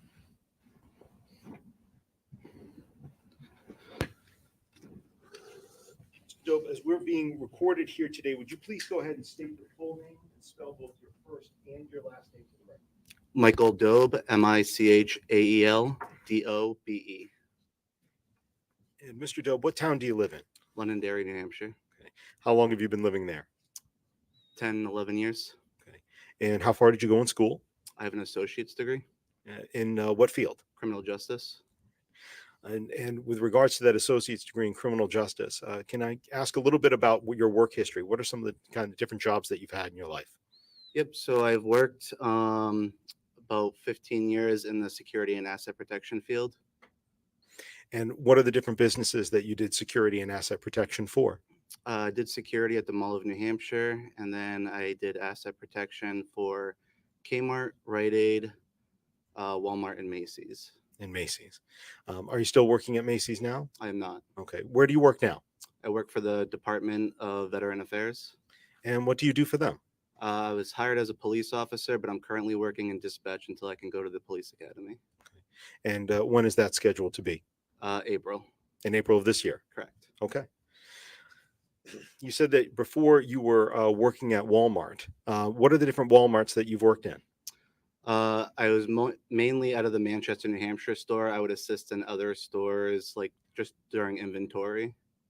And the Manchester, New Hampshire store, just for jurors who may not be familiar, where is that Walmart in Manchester? 725 Gold Street. Okay. If we were going to leave here at the courthouse, what would be the way that you would take to get down to where that is, where Gold Street is? Me personally, I would just go up Central Street to Beach, take a right onto Beach to South Willow, and then South Willow to Gold Street, and then the Walmart's right there. How long did you work at that particular Walmart? Approximately 2 years. And what are the other Walmarts that you've worked at? There was a few. Keene, Hooksett, and a couple of other ones, but I don't remember the towns. With regards to the Manchester one, was there anybody else that was working security and asset protection with you at that location? Yeah, there was a few of us. And how were your shifts divided up? What shifts would you work most of the time? We were just based off of the needs of the business, so it wasn't anything in particular. Sometimes I would open, sometimes I would close, and same with the others. Are you familiar with the layout of the store? I would assume so, but I don't want to make an assumption. I am. Okay. And with regards to that layout of the store, could you go ahead and just kind of briefly talk us through, if I were to go in the main entrance of that particular Walmart, the one here in Gold Street, what do I walk into and what are the different areas of the store that I can walk to? So there's two main entrances at Walmart. There's the grocery entrance and the general merchandise entrance. When you go through the general merchandise doors, it's the general merchandise area, health and beauty, stationery, arts and crafts, stuff like that. And then the grocery entrance is where the grocery side is. Inside that particular store, is there a device over near the well, I should ask, is there a service counter? There is. Okay. And near the service counter, is there a device over there that's called an Echo or ECO ATM? There An is. Echo ATM. Could you explain to the jurors what an Echo ATM is? So essentially, it's just a humanless pawn shop. You can put your electronic items in it, and it will give you cash. And while you were there at that particular Walmart, had they always had an Echo ATM machine there? As far as I remember, yes. Had you ever used the Echo ATM machine yourself? Not to its fullest extent, just to get an estimate to see how the kiosk worked. Could you describe that for the jurors, actually? What's the process that a person would go through if they're going to go ahead and use this device to turn in an electronic device? I don't remember the exact steps, but from what I remember is it gave me a sticker to put on the back of my phone, and then I would plug it into the machine, and I would set it on to the kiosk, and it would analyze it or does whatever it does, and then it gave me an estimate. And then, so it gives you an estimate, and what does that estimate look like? Are we talking about dollars? Correct. Okay. And then, have you taken it any farther with that particular machine? I did not. It gives you the option to either agree to take the money or to give you your property back, and I opted to get my property back. Have you seen other people using that machine? I have. Have you seen somebody use it that opts to go ahead and recycle their electronic device and get payment? I haven't watched people start to finish Mhm. do it, but I have seen people get cash out of the machine. Okay. I'd like to ask, with regards to an interaction you had with the Manchester Police Department back in early January of 2022, were you ever requested for security camera footage from around that area of the Eco ATM and the entire store? Yes, And was that request for between the time period, for around December 30th or December 31st of 2021? it was. How familiar are you with the security camera layout at that Walmart? Pretty good. Can you describe it for us, the different types of cameras that are used and the different ways that you can either view those cameras live or view recorded footage? Yep. So we have stationary cameras, which are cameras that are just in one spot and don't move. Some are high up, some are low. And then we also have PTZs, which stands for pan, tilt, zoom. And those cameras can pan 360 degrees, zoom in and out, and tilt up and down And where do you access the camera system? from the Asset Protection Office. And I take it working in asset protection, you had access to that office. I did. With regards to the recording that was done, how long did, back at that point in 2022, how long did Walmart hold on to recorded surveillance footage? It just depended on the camera and how much activity was recorded on that camera, but it was anywhere between 2 to 3 months. Were you asked to then again get video footage from December 30th or December 31st of 2021 and provide that to the Manchester Police Department? I was able to do that. So how did you do that? How do you obtain that for the officers when they requested it? So pretty much generally what they do is they'll give me a time frame and a general description of what I'm looking for, and then I would review that video, and then I would burn the times associated with the video frames. Were you able to find a specific time for an Eco ATM transaction that the police asked about? I did. And were you able, from viewing that video, to see the people who came in and made that transaction? I was able to, yes. From the cameras that you had available and the footage that you had available, what, if anything, were you able to view or record about their movements inside the entire store? So I was able to see 3 people approach the Eco ATM machine, and then while one person remained at the Eco ATM machine, 2 others then proceeded to walk around the store. Were you able to recover the footage of all 3 of those people the entire time that they were within the store? I was. And once you were able to see that footage, uh, did you make a recording and provide that to the Manchester Police Department? I did.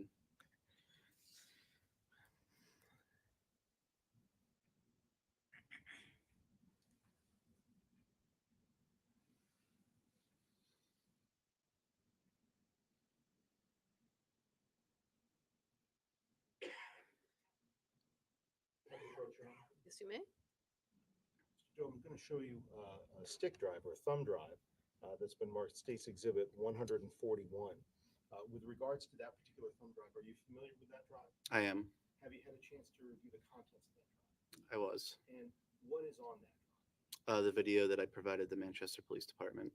And for the purposes of today's hearing in this particular court proceeding, are those all of the recordings that are available for us today of that particular interaction, that ECO ATM transaction?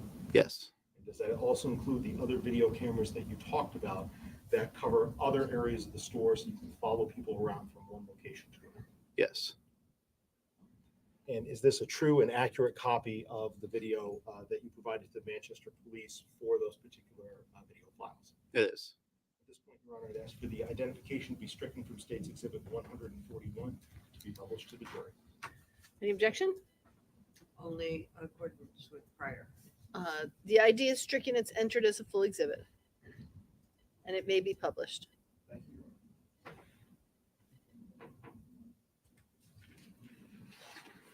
I would like to ask you, with regards to this particular series of, or this areas of video footage, how are the video footage itself? Is there a notation that's made or somewhere in the recording about the time that the video was captured? Is that in the footage, or is there another way that that's recorded on this drive? Some camera angles might have it on the screen when you're watching it. Otherwise, it would be on the document itself, like the saved profile. Saved profile? Yeah.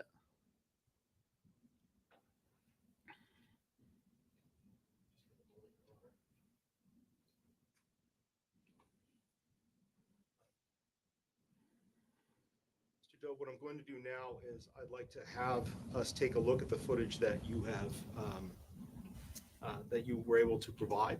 And if you can just give me a brief moment. I'm going to direct your attention to the screen, and hopefully we'll have the footage over there.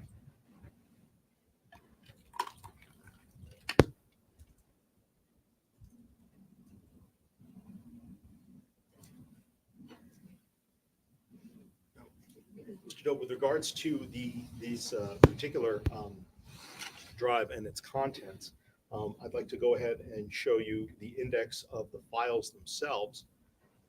Excuse me. Apologize. With regards to that, is that accurate in terms of your listing of all of the files that are available on this particular drive? Yes, And you've reviewed each one of those videos, correct? I have. And again, they're accurate for what was provided. Correct. With regards to that, I know they're rather hard to see, so if you'll excuse me for a second, I'm going to bring them back over on my screen. And I would like to have you kind of take us through the store. Okay. And I'd like to watch different areas of this video footage. We may not watch every single one, but it's my understanding you testified these do cover, for the purposes of today's hearing, all of the relevant video times of these three people being in the store. That's correct. So I'd like to start with the file that is entitled Entrance General Merchandise. And with regards to that, I see that there's a title on the slide, General Merchandise, that specifically goes to 135514. Is that a timestamp, sir? Yes, So the timestamp is recorded right on the file itself. correct. And also, I should ask, with regards to these videos, is any audio recorded here, or is it just video? Just video. Just video.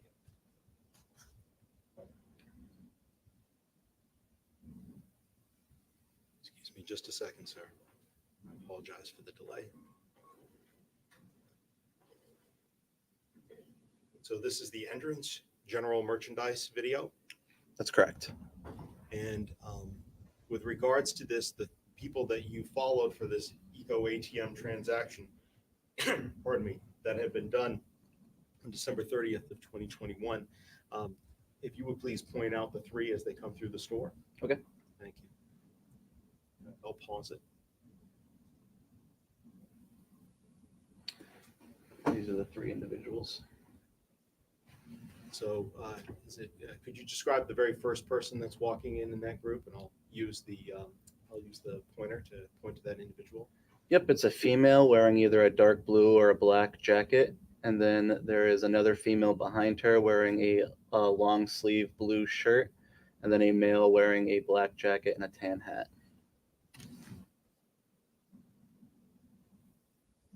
And I'm stopping the video in, again, a few seconds into this, we're still seeing the same three individuals. That's correct.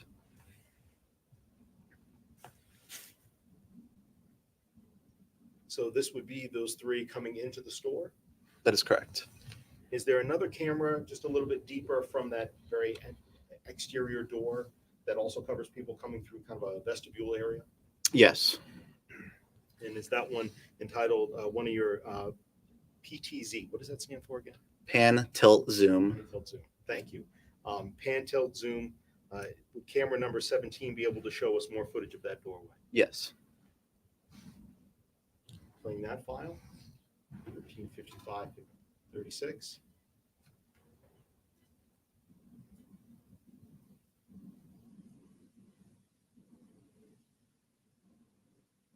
And then Yep, I'm going to pause it right there. Go ahead, sir.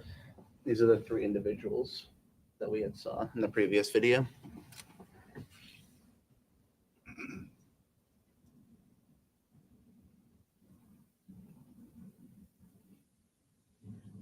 That area that we see them walk off the screen, where is that area leading to? That's the front of the store by the registers, and they're heading towards the service desk. I'd like to go to the service desk video that you provided, and referring to track service desk overview monitor, again, on 12/30 of 2021, from 13:55:50 through 14:29. And I'm going to go ahead and pause this video here for a brief second. Generally, what part of the store is this? This is the front end of the store, and this is the service desk area. And so what do I see? Kind of at the very top of our screen here, line of kind of blue. Are those checkout aisles that I'm seeing? Yep, those are the front end registers. And can you please point out where the Eco ATM machine is to recycle electronics? Where's that? It's right here. There. So you're pointing to the green device on the left-hand side of the screen up against a blue wall. Is that a good, accurate description? That's correct. What I'd like to do is go ahead and keep playing this video for a moment, and then have you tell us when you see those same three people come back into view of the camera. These are the three right here. Hold on a second. Right there. Correct. Could you please point out where those three are again? First of all, we'll start with the woman that was in the dark colored jacket from before. Yep. Okay. And the woman in the light blue colored sweatshirt, and the gentleman with the darker sweatshirt and the tan hat.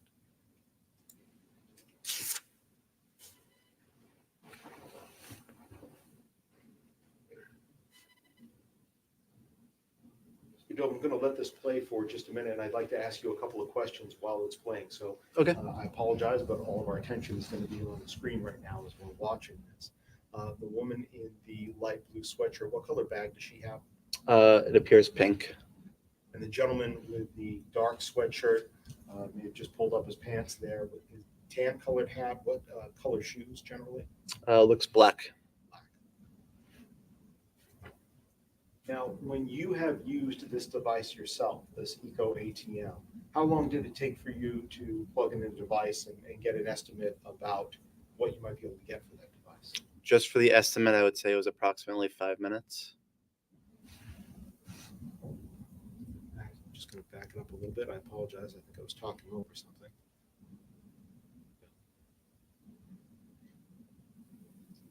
So do we still see the same two females that came in using the device? That is correct. And the gentleman, can we see that gentleman in the tan hat here? No.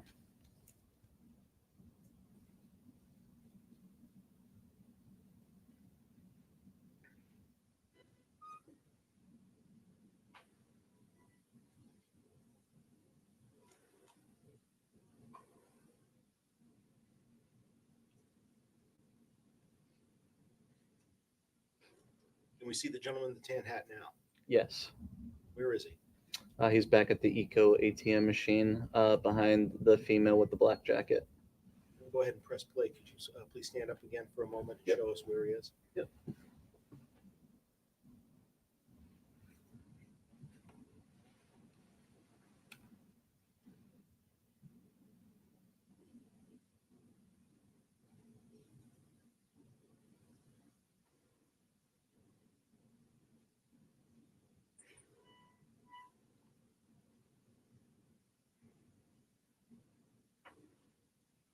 As we're watching the three of them at the machine, Mr. Dope, this particular camera, does this have the ability to zoom in, pan, or tilt, or is this just a fixed camera? This is just a fixed camera.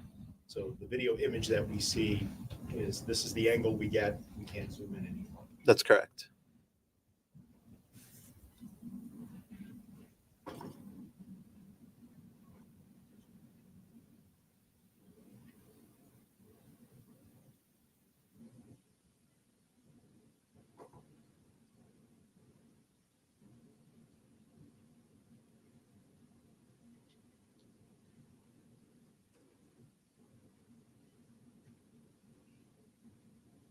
Gentleman in the tan hat, you still see him in this at this point in the recording? I do. Point out where he is, please. Thank you.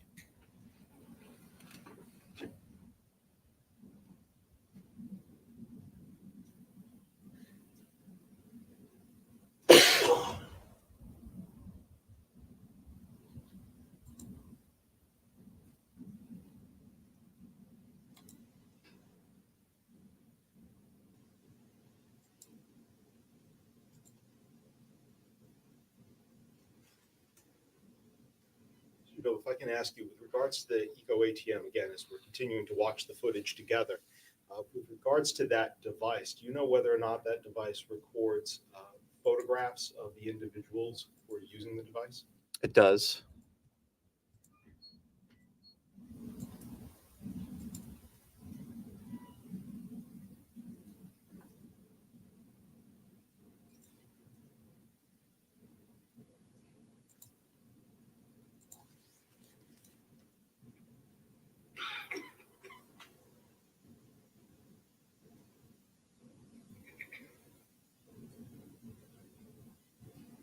And the individual with the light blue colored sweatshirt, from this angle here, can you see whether or not she's leaning on the ATM? It does appear that she is, yes. And the other woman in the dark colored jacket, is she still standing next to her? She is.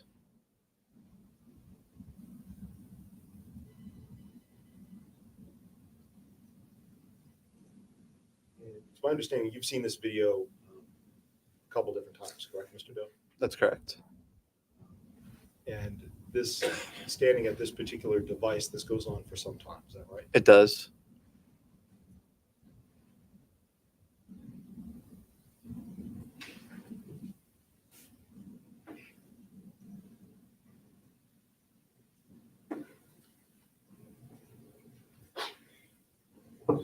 At some point, Mr. Doe, as we're watching along here, are we going to witness the gentleman in the tan hat with the dark colored sweatshirt and the possibly black shoes, or at least dark colored shoes?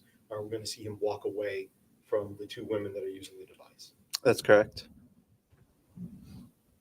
And when he comes back, does he have on all of the exact same clothing, or has it changed at all? It's changed. He had removed his jacket and he's wearing a staff t-shirt. So, and during that time period, do you see the two women leave the Eco ATM while he's gone and then coming back changed? I don't recall if it's during that, but I do recall one of the females leaving with the male at some point.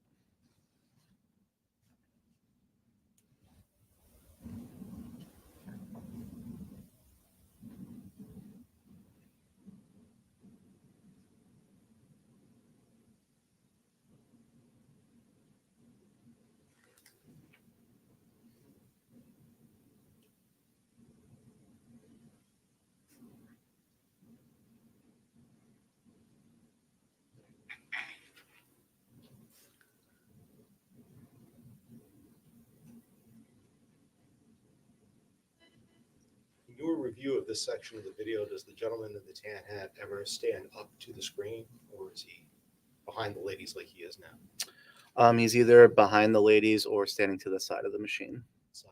Which side of the machine? The side closest to the registers. So from this angle, it'd be the right-hand side. Right hand side, top of the screen. Correct.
Bless you.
So we're now about 9 minutes and 40 seconds into this particular camera footage. Can you still see the same three individuals? I can.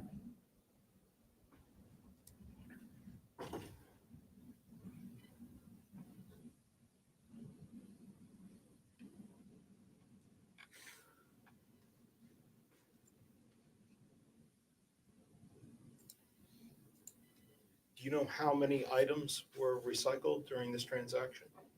I don't.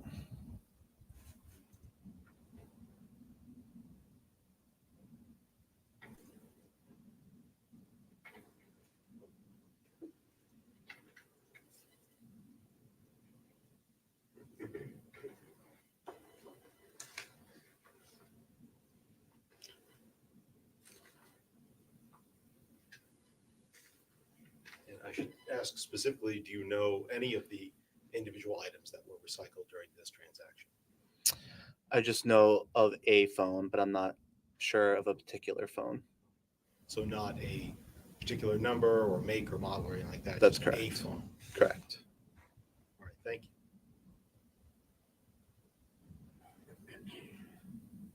The gentleman in the tan hat, where is he now at this point in the video? He's still on the side of the Eco ATM machine closest to the service desk, so that would be the left-hand side of the machine.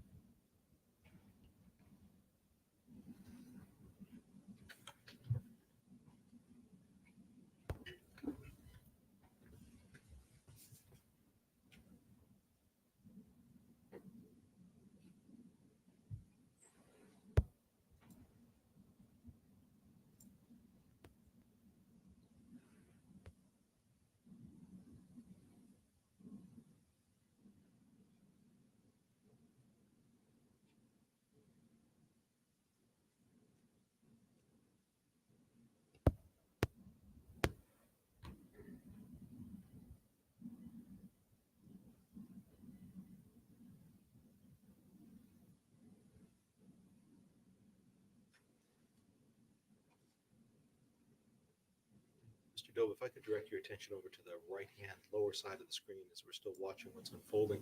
Can you tell us how long this video track is, please? It's cut off a little bit, but I believe it's a little over 33 minutes. 33 minutes long. Yeah. What I'd like to do is I'd like to move forward a little bit in time. I know you stated at one time that this individual is going to change his clothing, the gentleman in the tan hat. That's correct. Protection. Characterization, I think he testified he took off his jacket. Oh, I'm sorry, I apologize. Let me Objection withdraw is the point. sustained. Yes, Your Honor. Mr. Dove, I believe that, I apologize, you did testify at one point that he's going to take off his jacket, correct? That's correct. What I'd like to do is I'd like to move forward in time to a moment to when we see that, if we could, please. Okay. So I apologize, my eyes are not what they used to be for me to be able to see. Are we about 2 minutes or so? Oh, hold on a moment. At this point, is the gentleman in the tan hat walking away? He is. Okay. And what about the young lady who was wearing the dark jacket? Yes, she's following him. It's following. Okay. Now, I believe you said that you have other cameras in the store that cover different sections of the store. Is that right? That's correct. With regards to that, let me ask you, are any of those cameras a little bit closer to be able to see an individual's face or what they're wearing? Yes. And why is that? I'm going to pause the video here. Why is that? Why do you have cameras that are closer to people as compared to a camera like this, which appears to be up in the corner? So some of the departments, we consider them high risk, meaning that there's a lot of theft that comes out of that department. So there's better camera angles in those aisles. So some of them are closer, not exactly face level, but it's almost face level. It's probably about 6.5, 7 feet from the floor. And we call those the public view monitors. And that's because when you enter the aisle, the camera, there's a monitor above the camera that shows yourself in that aisle. So you can actually see yourself in that aisle. A customer can see themselves. Correct. And what's the point of having that set up? So people know that they're on camera. What I'd like to do is talk with you about, we're going to leave this video footage here for a moment. I'd like to go to a different track, if I can, to one of those cameras so you can kind of explain that to us. Specifically, I'd like to go to a track that you've provided listed cosmetics EVPM 6, again on December 30th, 2021, 14/28/33 through 14/28/51.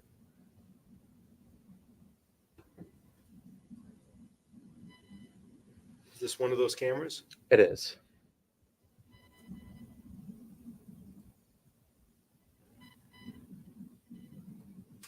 You see the gentleman in the tan hat here? I do. And you stated before about his jacket. Is that still on or has that been removed? It's been removed. Could you please point out where the gentleman in the tan hat is?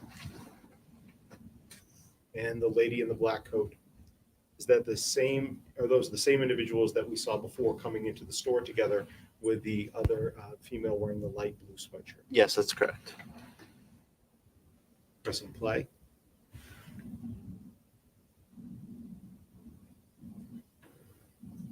What's written on the back of his jacket there? Or shirt, excuse me. Staff. Staff. And the front of the shirt, did you see the logo?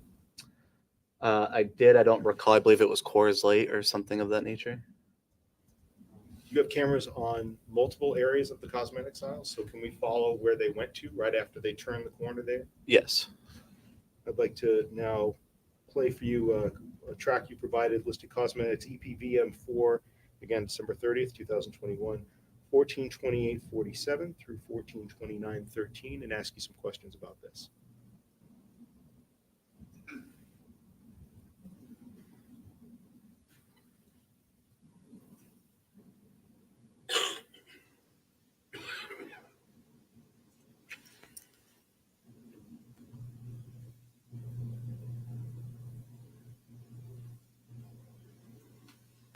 The two individuals that walked in the middle of the screen, did you recognize who they were? Yep, those are the same individuals.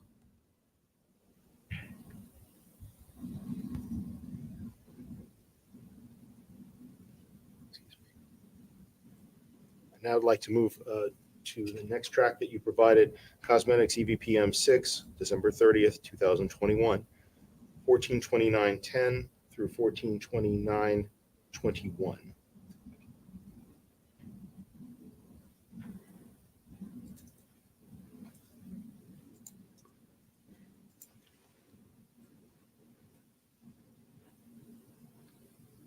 These are the same individuals that we're seeing here on this video. Yes. Can you, now that you've got, to be able to see the gentleman, can you make out what's on his shirt? I see the letters COO.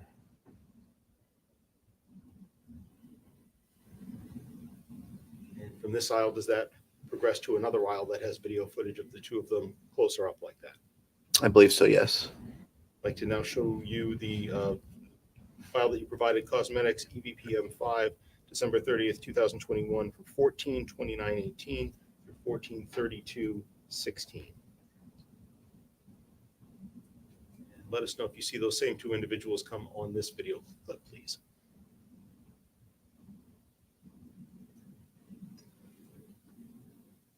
I do. Could you point out where they are? This is the male and then the female.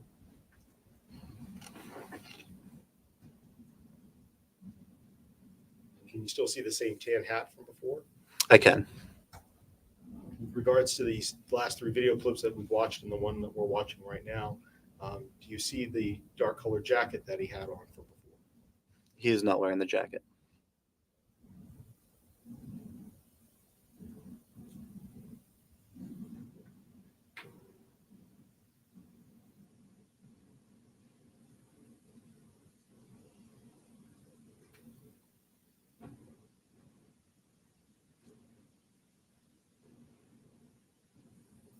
I'm going to pause the video here about halfway through. Now, do you have a chance to see the other half of his shirt here? I do. And do you recognize the logo on that shirt now that you've seen both halves? Yes, it appears that it says cores. Press and play.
Mr. Job, you said that some of the cameras are very close. Is that some of the closest cameras that you had when you were working at Walmart to a person's face and features? The only other close ones I would think of would be the entrance and the exits.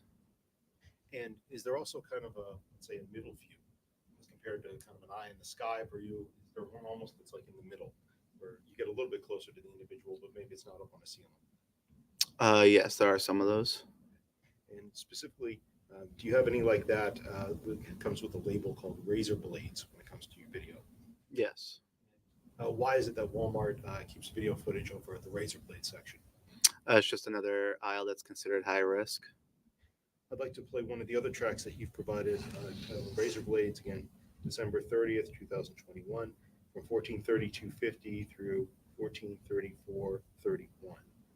And ask you about this video. Is this that other view? It is. Can we see the same two people in this video? We can. I apologize, I was talking over that part. Start from the beginning again. Could you please let us know when you see them, and I will pause the video footage as Yep. we're playing back now. I see them and they're on the far left of the screen. Could you please point out where they are in this image? Yep. Thank you. So play. The cosmetic section that we saw them walking through before, is that just to the left or the right of this camera footage? It's to the left. To the left. Okay.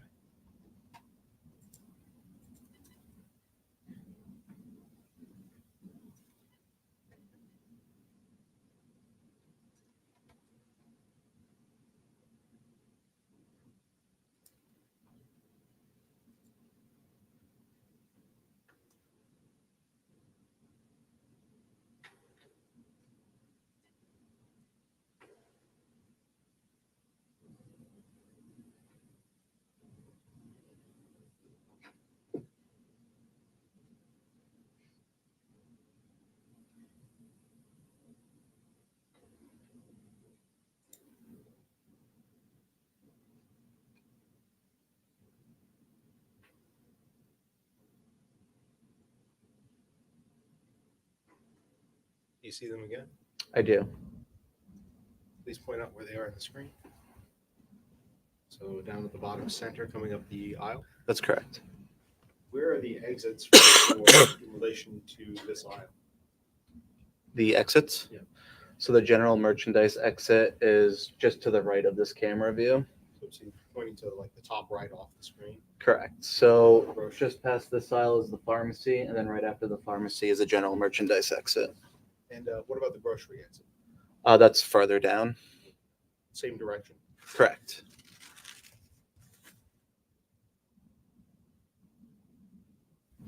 And with regards to these two individuals, were you able to capture footage, or were you able to see footage that was captured of them exiting the store? I was. I'd like to specifically play, again, from the same exhibit, track that you provided entitled Exit Grocery, December 30th, 2021, from 14:36:25 through 14:36:34.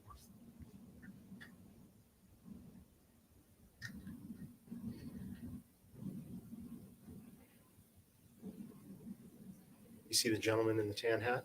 I do. And can you describe what he's wearing at this point? He is still wearing the tan hat and the Coors t-shirt. And then 2 more seconds in, you see the woman in the dark coat from before. I do. She's still wearing the dark coat. She is. With regards to all of the footage that's available on this particular drive, does it appear that she changes her appearance at all during the time that she's in the store? It does not. And other than the fact that he removes the dark colored jacket, does it appear that he changes his appearance other than the jacket? It does not. Do you know where that jacket went or where he placed it? I do not.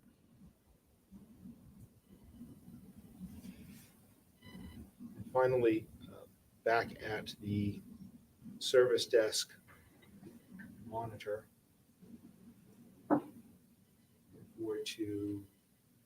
32 minutes in. You've reviewed all of this footage, is that correct, Mr. Doe? I have. And with regards to this, does this particular individual, the one in the light blue sweatshirt, stay there and finish a transaction before leaving? She does. Do you see her exit with the other two or not? She does not. She actually exits a different door.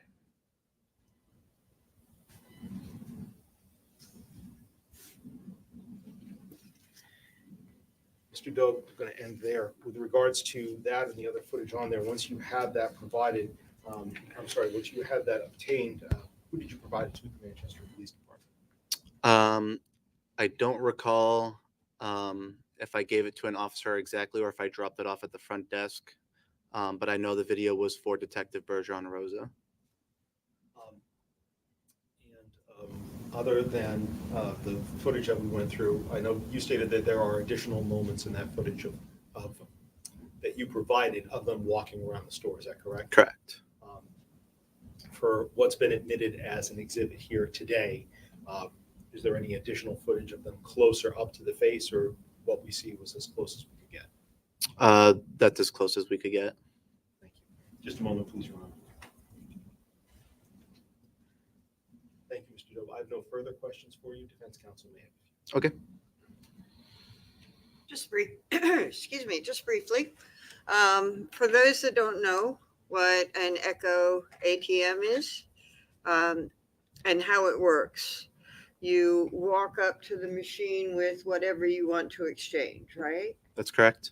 And then you scan it, right? I believe so. Okay, do you know the rest of it? I don't know the entire process, no. Okay, okay. And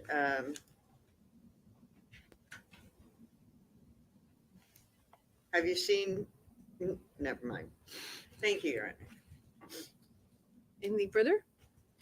No, Your Honor. No, we'd ask for the witness to be excused, please. Any objection? No objection. All right, sir, you may step down. You are excused. Thank you. Ladies and gentlemen, it looks like this is just the right time to take a lunch break. So thank you for your attention this morning. We'll take a lunch break now, 1 hour, hopefully starting back in 1 hour. So please be back from lunch at 10 after 1. Okay, 10 after 1. Thank you, everybody. All rise for the jury.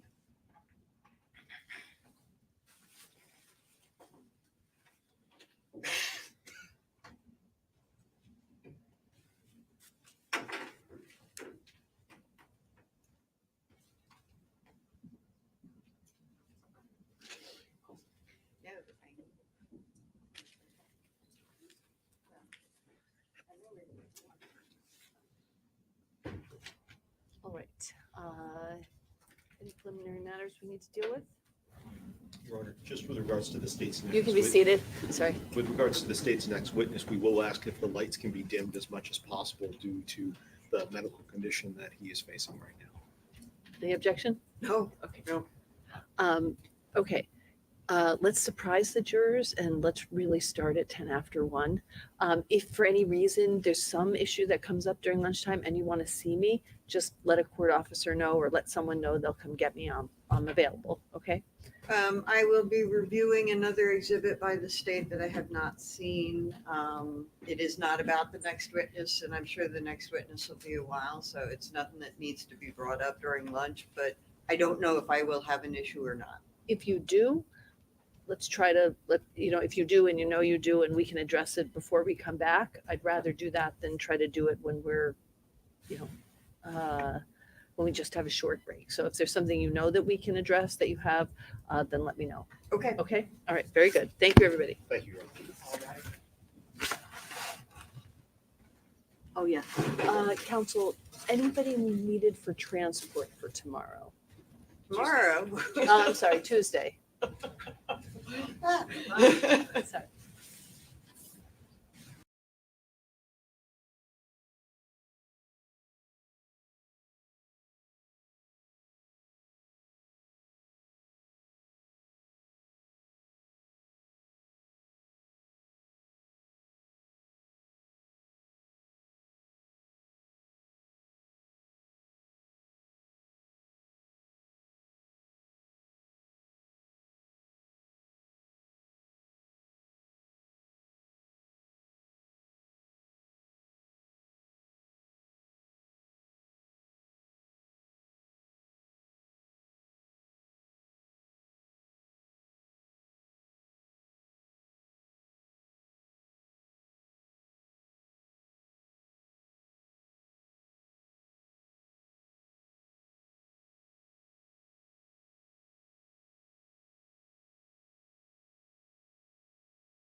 be careful of the wires, please.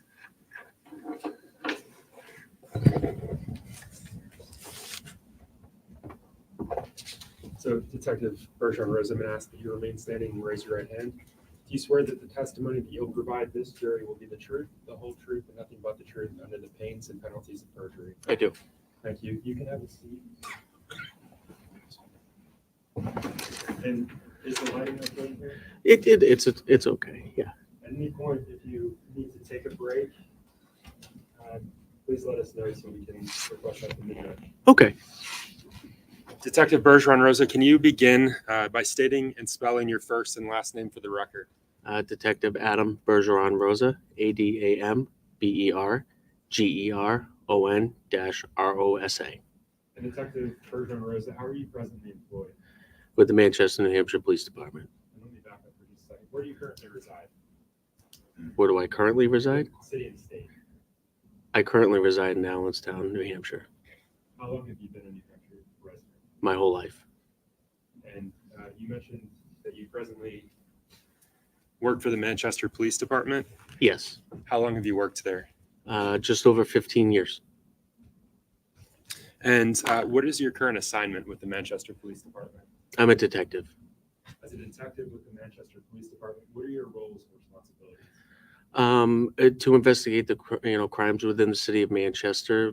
That includes things like interviewing victims, suspects, witnesses, other involved parties, processing crime scenes, documenting evidence, collecting that evidence, and I'm also a liaison officer between Leads Online and the Manchester PD. I'm going to follow up with you on a few of those specific areas as we go along here. Let me ask you this: Are you active? Are you on active duty currently? Yes, I am. Okay. Are you currently on a medical leave? When need be, yes. And I talked to you earlier about light sensitivity. Yes. Are you on medical leave currently? Currently, I'm on FMLA, yes. And you're actually out this entire month, is that right? I am. So again, if you need to take a break at any point, just let us know. Okay. You mentioned working for the Manchester Police Department for 15 years. Yes. Any other law enforcement experience outside of that? Not outside the Manchester Police Department, no. As an officer with the Manchester Police Department, did you graduate from the New Hampshire Police Academy? I did in April 2009. And do you remember what class you were? 148. Detective Bergeron Rosa, while working in your official capacity as a detective with the Manchester Police Department, were you assigned duties regarding the investigation of the disappearance of Harmony Montgomery? I was. And can you describe generally, just generally, so a bird's eye view of your role and participation in that investigation? Documentation and photographing of various crime scenes and anything when it came to Leads Online. During your involvement in the investigation, did you participate in neighborhood canvassing? I did on one occasion, I believe down in Lowell, where we canvassed the neighborhood. Did you participate in area searches during the course of your involvement? I did. How about digs? Did you? At one participate occasion, yes. On one occasion? Yes. And where was that location? I believe it was 77 Guilford Street. Did you participate in evidence processing? I did.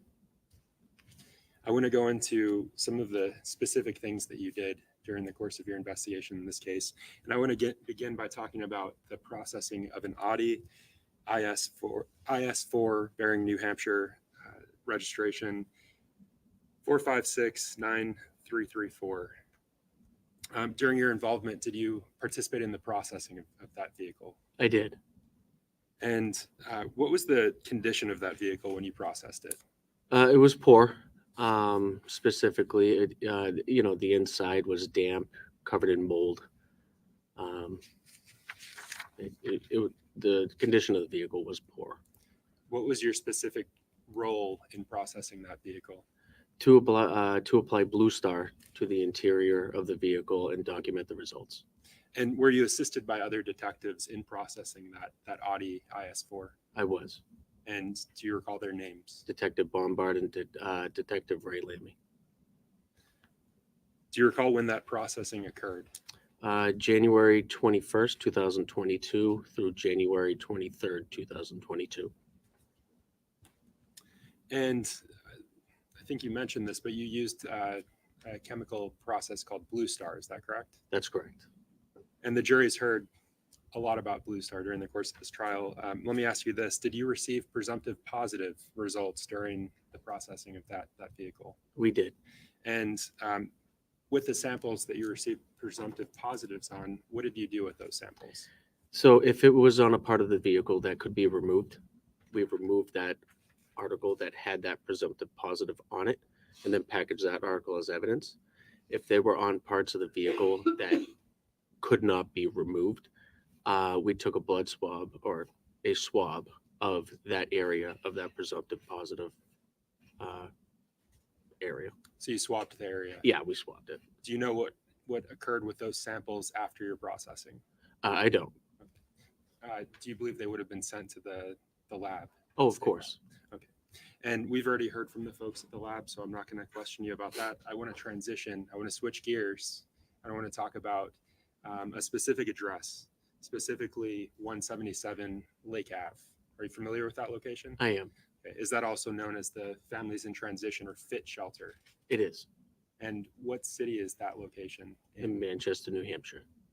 Can you describe your role and participation in processing 177 Lake Ave? Primarily photography and processing that scene with Blue Star. Were you accompanied by other detectives during the processing of the Families in Transition shelter? I was. Do you recall the specific room that you responded to? I don't remember the actual room number, but I do remember being there and doing it. Okay. Yeah. So you took photographs during that processing? I did.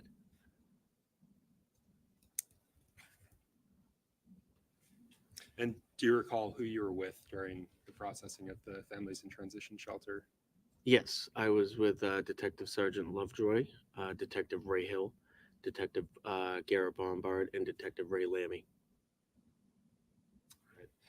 And I'm going to bounce around from thing to thing, but I want to switch gears again. I want to talk about the processing of an address, 644 Union Street. Are you familiar with that location? I am. And can you describe your familiarity with that location? It's in Manchester, New Hampshire, more or less at the corner of Union and Orange. It's a big multi-family building with several levels. And how much more do you want me to go into? That's fine. Okay. During the course of your involvement in this case, though, did you participate in the processing of one of the specific units? Yes. And can you tell the jurors about the specific actions that you took during that process? So I was mainly assigned to take photographs of the processing and evidence collection of the first floor at 644 Union Street and the basement, and whatever evidentiary items came out of that. With regard to the evidentiary items that came out of the basement area, can you walk the jurors through generally what was collected? So generally speaking, we were focused on the drain pipes going into the basement where all the other units converged into what's called, the plumbers called the tree. That goes down into a single pipe that then exits the building into the city sewer, the street. How large are those pipes? Very large. Most of them were very old 4 or 5 foot sections of cast iron. Cast iron? Yep. I imagine they would be very heavy as well. They were. And before we talk more about those specific pipes, what other agencies, if any, were present during the processing of that apartment? Primarily the FBI was present. And what was their role in processing that apartment? As I recall, they were processing the top level of the series of apartments. I was not really there to see what they did, but they were on the top level, and we were on the first floor, and in the basement. I want to turn back to the pipes that you mentioned. Okay. I think you said your role was to collect photographs during the processing of that apartment. Is that right? Yes. Did you take photographs of the entire processing of those pipes? Yeah, I did. And those cast iron, those large cast iron pipes, were they removed from that apartment unit? The apartment building? Yes, they were. Your Honor, may I approach this witness? Yes, you may.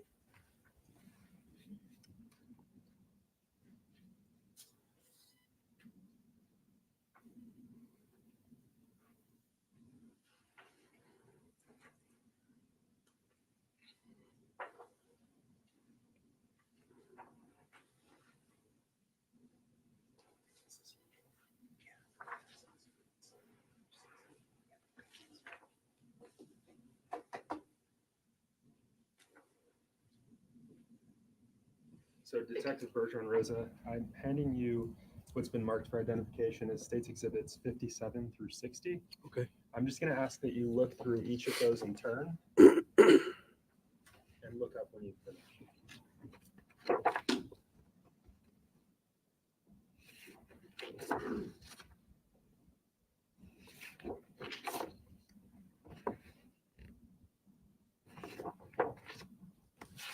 Do you recognize those images? I do. And what do you recognize them from? Those are images I took. You took those? Yes. And was that during the specific processing of the pipes that we discussed? Yes. Are they fair and accurate representations of what you observed that day? Yes. Your Honor, the state moves to strike the ID of States Exhibit, what's been marked as States Exhibit 57 through 60, and mark as full and published to the jury. No objection. All right. The ID is stricken. They're entered as full exhibits. They may be published to the jury. So Detective Bergeron Rosa, I'm going to leave these with you. I don't know if that would be easier than looking at the screen behind you. I'm also going to put them up on the screen. Okay. So whichever you prefer.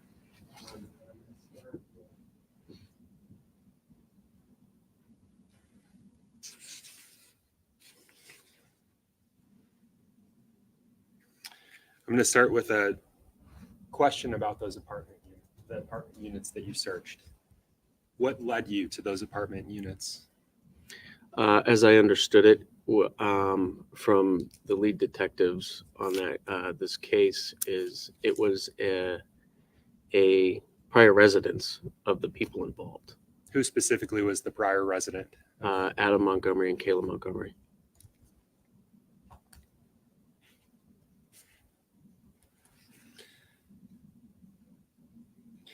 And so before we get to the actual photos themselves, you mentioned that the pipes were processed. How did you process the pipes? So this was a unique circumstance for us. So we had to devise a way to get the contents of those pipes out so we can then look at them for anything of evidentiary value. So what we did is we suspended the pipes off the back of a police truck off the tailgate at about a 45-degree angle, and had a sifting device with 3 levels of sifting that we would then power wash the inside of those pipes, and the contents would then spill out onto these sifters. And after each pipe was done, we would empty those sifters and look at the contents to see if anything of evidentiary value was there. It's almost like gold pan. Yeah. And let me back up. Before you set up that contraption, did you cut the pipes out? Of course, yes. Where were the pipes brought? Those pipes were brought to the Manchester Police Station. And the setup that you're discussing, where specifically in the Manchester Police Department did that? These photos, we transferred the pipes to, because this was kind of a large operation, it needed a lot of space. So we went to one of the bays in the highway department across from the parking lot and conducted the sifting there of those pipes. And so I'm going to turn your attention to what's been admitted as State's Exhibit 60.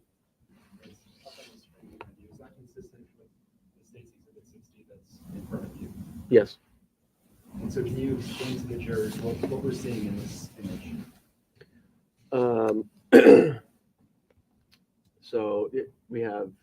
the back tailgate of the truck. And we strapped down the pipes that we extracted from 644 Union Street. And we use our sifting devices and you power wash one end of them, and the contents would spill out onto here, and through each layer. And we would look through the contents of those pipes after we power wash them thoroughly and see if there was anything of evidentiary value.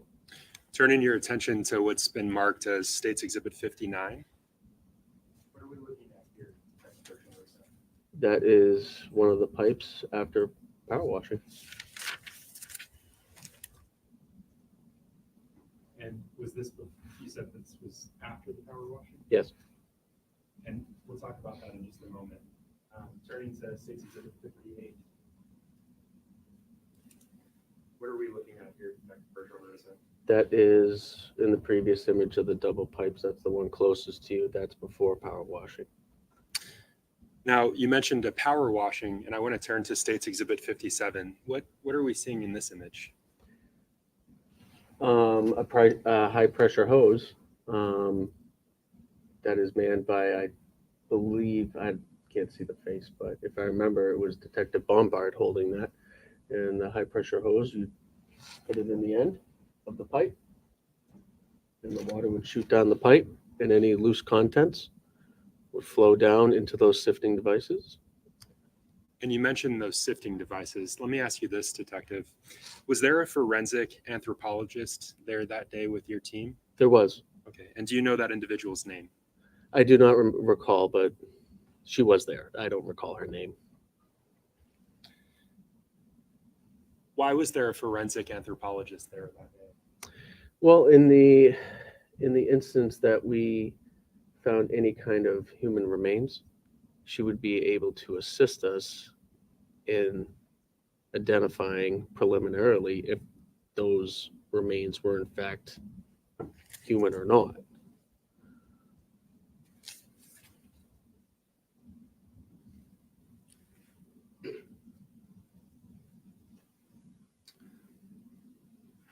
Your work that day processing those pipes, about how long did you work on that specific processing? It was most of the day. Multiple individuals there. Yes. So, Detective, I want to switch gears again. And I want to talk about your involvement with collecting specific evidence items in this case. Okay. I want to discuss obtaining evidence items ABR2 and ABR4. Okay. We spoke earlier about your duties and assignments, and you mentioned that you currently serve as a liaison between the Manchester Police Department and an organization called Leads Online. Leads Online. That's correct. Can you explain that to the viewers? What is Leads Online and what's your involvement with them? So Leads Online is a law enforcement pond database that we have access to assist us in our investigations, primarily in stolen property. In the city of Manchester, there are rules and regulations that pawn shops and secondhand dealers have to document what they bring in from people. And that information gets put on Leads Online, which we can then look at. So for instance, in the most simplest terms, if someone commits a burglary at a residence and steals a bunch of items, a lot of times that burglar or their associates for quick cash dumps them off at a pawn shop and gets the quick cash. And we can see, based on the report, statements and everything like that, if the items that are similar or different, and we compare. And a lot of times those items do end up in pawn shops for the quick cash that the suspects need for whatever needs they need it for. So a simplified version of that is you're able to track specific individuals to specific items. Exactly. During the course of your investigation, were you tasked with tracking information related to an individual named Kelsey Small? I was. And how about Adam Montgomery? I was. And did you do that following your assignment? Yes, on January 5th, 2022. How did you go about tracking items related to those two individuals? I signed into the Leads Online program, and it's fairly simple. I had the names of the people of interest, and I plug their names into separate searches, and it pops up with any kind of secondhand transactions, that they conducted at either a pawn shop, and in this case, it occurred at an Eco ATM at Walmart. And let me back up. There was another individual. Were you assigned to track another individual named Kayla Montgomery? Yes. And you said tracked to a specific Eco ATM transaction that occurred at Walmart, and I want to talk about that. Okay. So I want to turn your attention to December 30th rather of 2021. You said that your search yielded results. I want to talk specifically about the results from that specific day. Okay. Can you walk the jurors through your involvement in gathering information related to that transaction? Sure. So I put in the searches for those three individuals in Leads Online, and what came up was on or about December 30th, there were 4 separate transactions for 4 separate electronic devices that occurred at the Eco ATM at Walmart, 725 Gold Street on December 30th, 2021. Those transactions were conducted by Kelsey Small.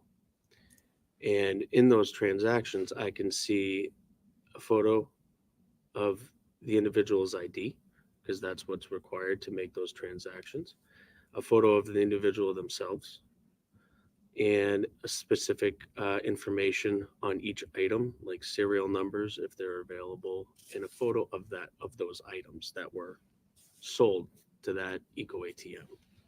Your Honor, again, may I approach the witness?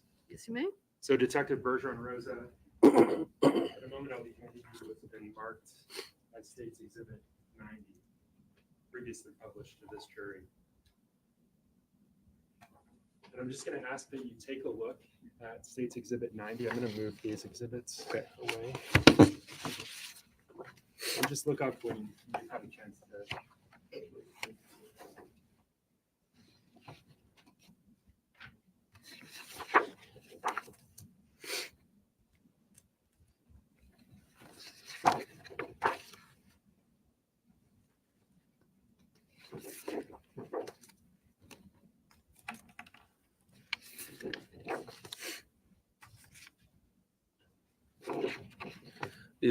These are the certified records of those transactions from Eco ATM.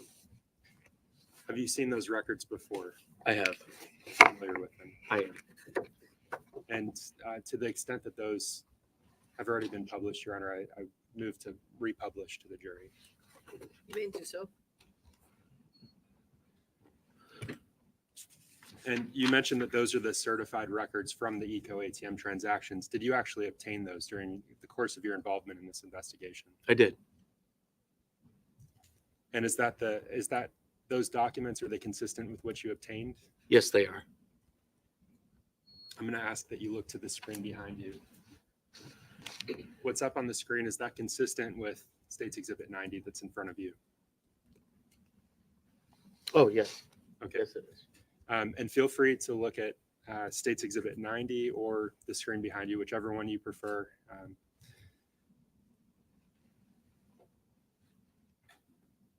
So I want to ask you, what's the name of the individual in the top left that conducted Kelsey the Small. transaction that day? Kelsey Small.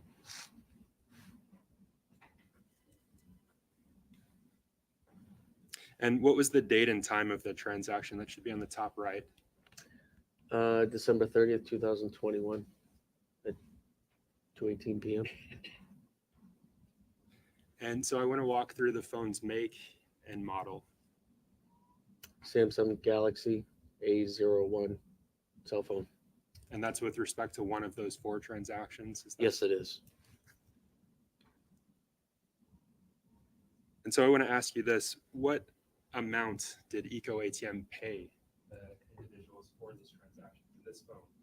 $1. $1. $1. You mentioned this earlier, but you said that Eco ATM captures certain identifying information of the people that make the transaction or the person that makes the transaction. Yes. And so I want to turn your attention back to the screen.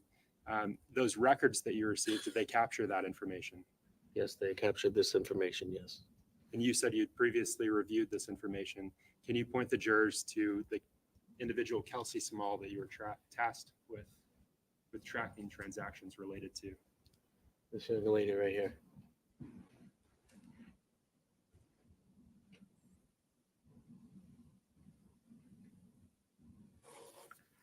Detective Bergeron Rosa, what was the next step of your investigation following receipt of this information?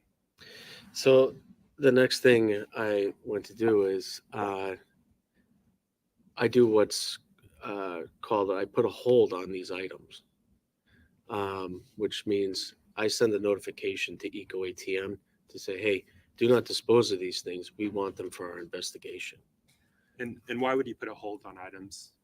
So they do not go wherever they go to their processing center and get destroyed.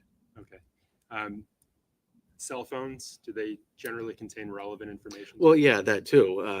I mean, the data on these electronic devices can be very valuable to an investigation. You mentioned putting a hold on those items. Did you ultimately collect them? I did. And with respect to the device that you just read off to the jurors, the Samsung Galaxy A01 cell phone, did you collect that specific item? I did. And did you give it a specific evidence number? I did. What was that evidence number? ABR4. ABR4. 4. If I can have just a moment.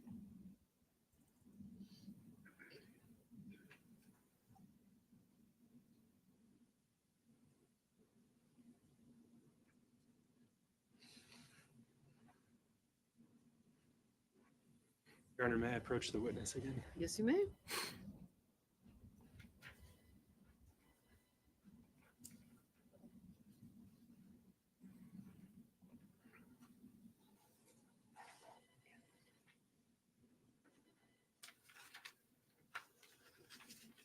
Detective Bergeron Rosa, I'm handing you what's been marked for identification as States Exhibits 143 and 144. And I'm just going to ask that you look at each of those in turn and describe to the jurors what they depict.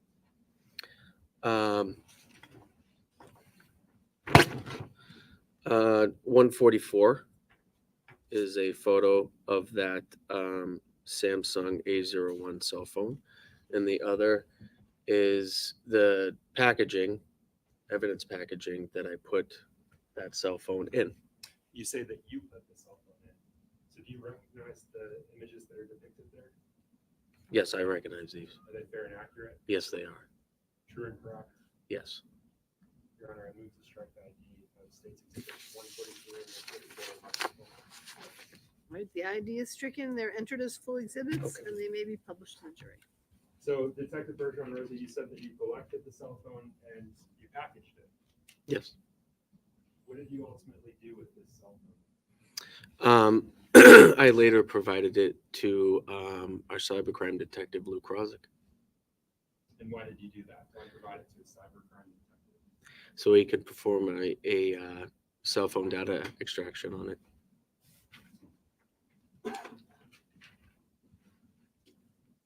You said a cell phone data extraction? Yes.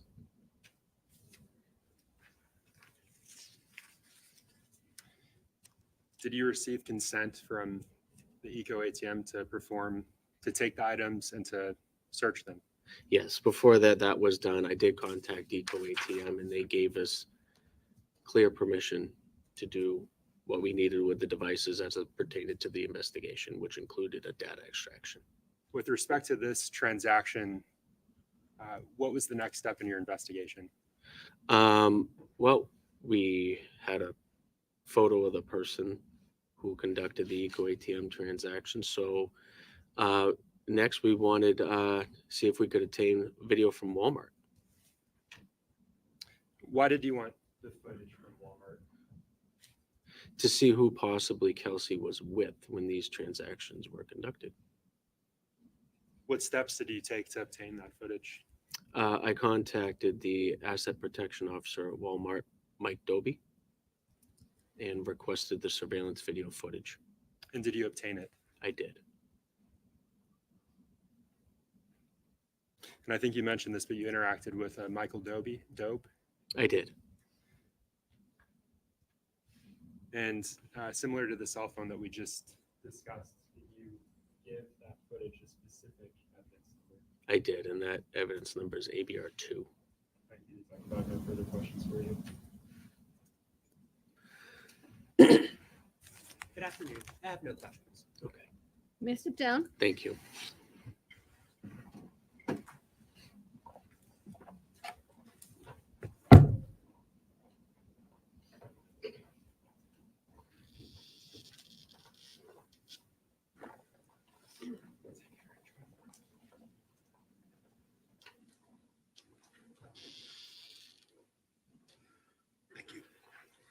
Your Honor, at this time, the state will call Detective Lou Krozik to the stand, please.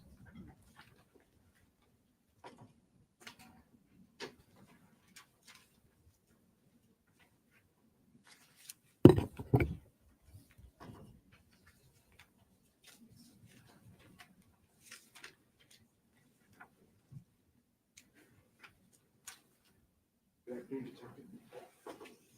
Please, go right up to where the bailiff is. Watch your step on the cords, please, on the way up. Thank you, sir.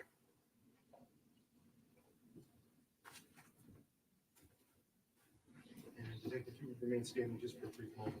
You solemnly swear the testimony that you will give this jury will be the truth, the whole truth, and nothing but the truth, so help you God. I do. Thank you, sir. Please feel free to pass.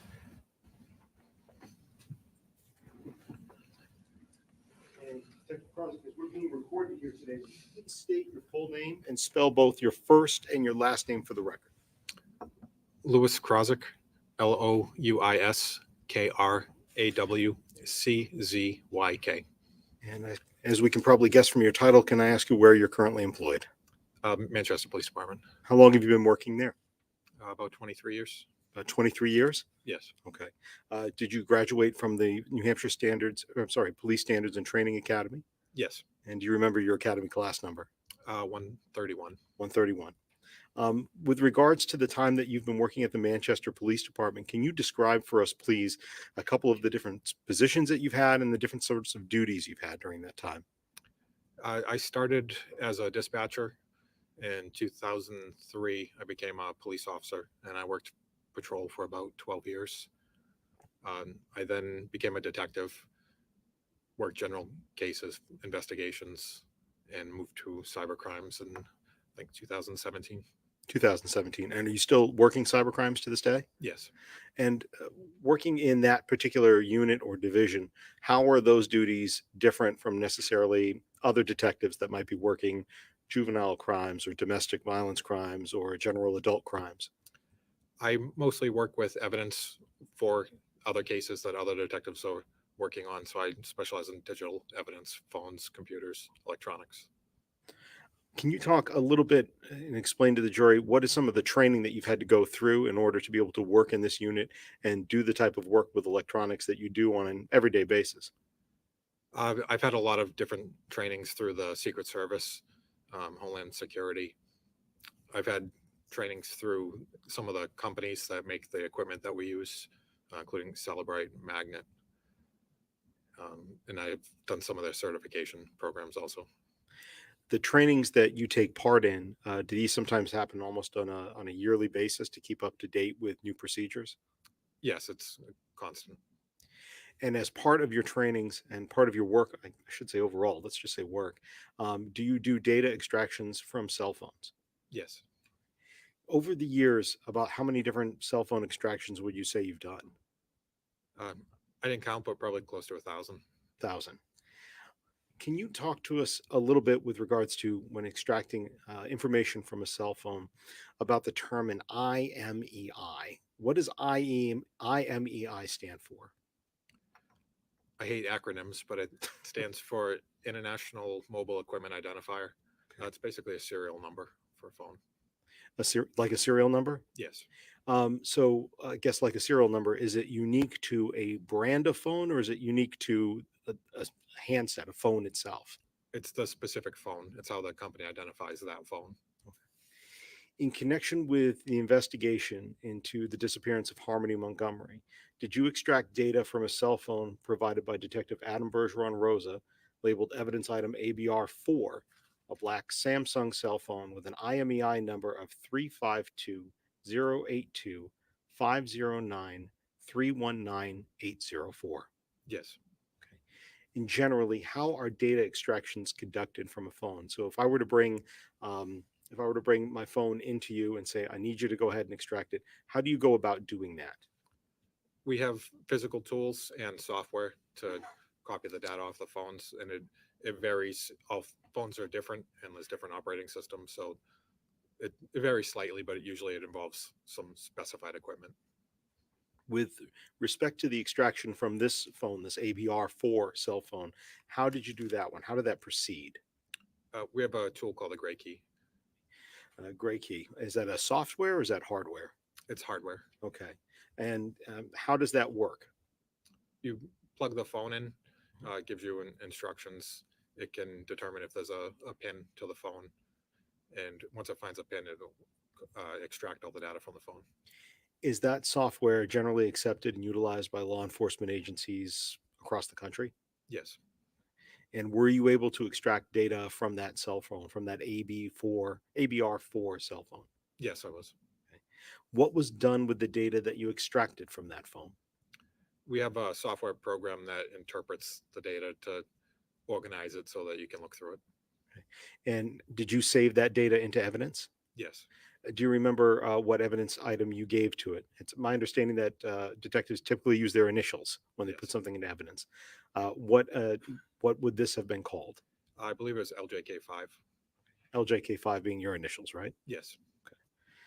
Does that data extraction process also place the extracted data into a searchable format so that you can just look through with a user account and find different identified information on there? Yes, it does. And one key thing I want to ask, the extraction that you do, does that actually change or put any data on the phone? Or does it simply copy the data that's on the phone into the searchable format? Sometimes it has to put a client on the phone, but it won't alter the user data at all. And will it alter the information such as messages sent to and from, or list of contacts, or photographs that are on there, videos that are on there, music that's on there, anything like that? No.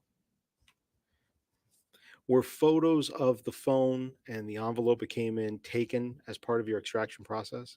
Yes. I'd like to go ahead and direct your attention for the screen for what's already been marked as a full exhibit, States Exhibit 143. And if you could please, what's this a photograph of generally? That's how we package evidence.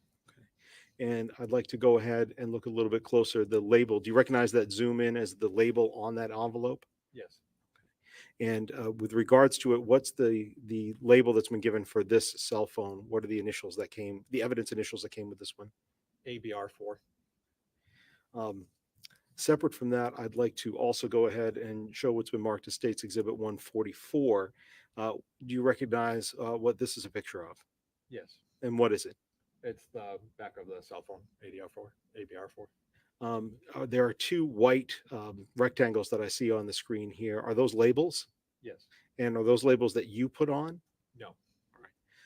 I'd like to go ahead and focus in on the label on the bottom, if I could, please, and we'll zoom in here. Is this that same ABR4 phone that you downloaded? Yes. Okay.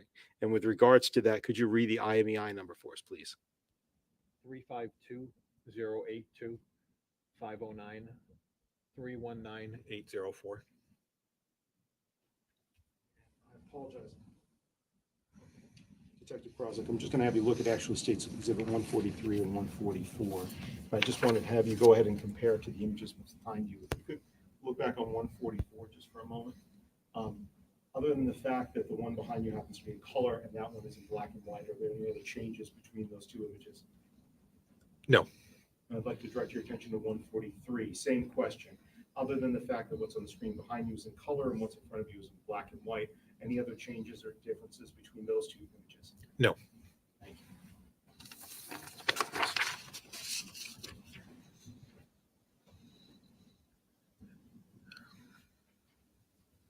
Detective, did you look at some of the data that came off of the cell phone yourself? Yes.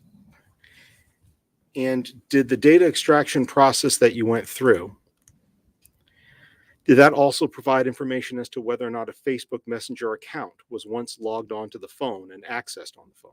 It did. Can cell phones that have been deleted still hold on to relevant information on them for investigations? Yes. How is that? There's a couple different ways. For an older phone, you can access the deleted space on a phone. If you delete something, you're basically telling the phone that it can use that space again, but it doesn't remove anything that's there. And then on a newer phone, a lot of times information is stored in a database, and similar to the way that the drive on the phone works, you're just telling the database it's okay to use a spot. You're not actually deleting the stuff on the spot until something new has to be written. I imagine most jurors are familiar with the phrase Facebook or Facebook Messenger, but for those who are not, can you just explain to us what is Facebook and what is the Facebook Messenger service? Facebook is a social media app, so people can post things publicly or to a private group. Messenger is their messaging app that's associated with Facebook. It used to be one app, but I think they separated it into two different apps. Similar to text messages, you can send and receive messages to people. How do you identify one Facebook Messenger account from another? Facebook uses either a unique name or often now it's a number, identifying number. Returning back to the data that was extracted from this cell phone that we see up on the screen, ABR4, were you able to see whether a Facebook Messenger account with the account number of 100090070788583 was once logged onto that phone or accessed from that phone? It was. And how do you look into a user account extracted from the phone for the Facebook account? The software will usually identify it. It looks through the Facebook files from the application, and then I manually look at the files that I picked out to confirm that the software is accurate. So that particular account that I read out before, and I'll be clear about it, it's 140-900-788-5803. Was that Facebook account once logged into this phone that you searched? Yes. And you found evidence of that on this phone. Is that Yes. correct? I'd like to now show you what's been marked State's Exhibit 11. It's a full exhibit. And here I'm on page 2 of that exhibit. Let me ask just generally, do you recognize this exhibit at all? Not the specific one, no. Okay. Do you know of any individual by the name of Matt Gendron?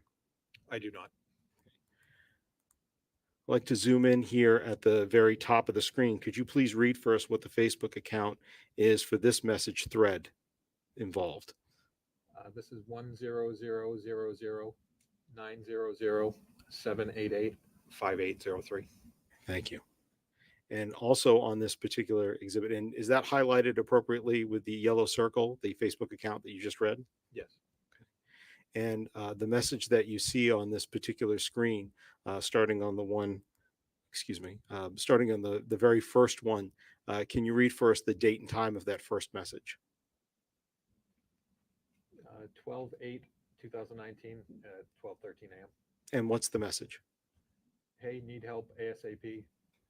Please need a jump and jumper cables ASAP. And can you please read the date and time in the next two messages? 12/8/2019, 12:58 a.m. And what are the two messages there? I need a jump. My car died. We've been sleeping in our car and the battery just died. Did you say my car died? Yes. My car died. Detective, I'd also like to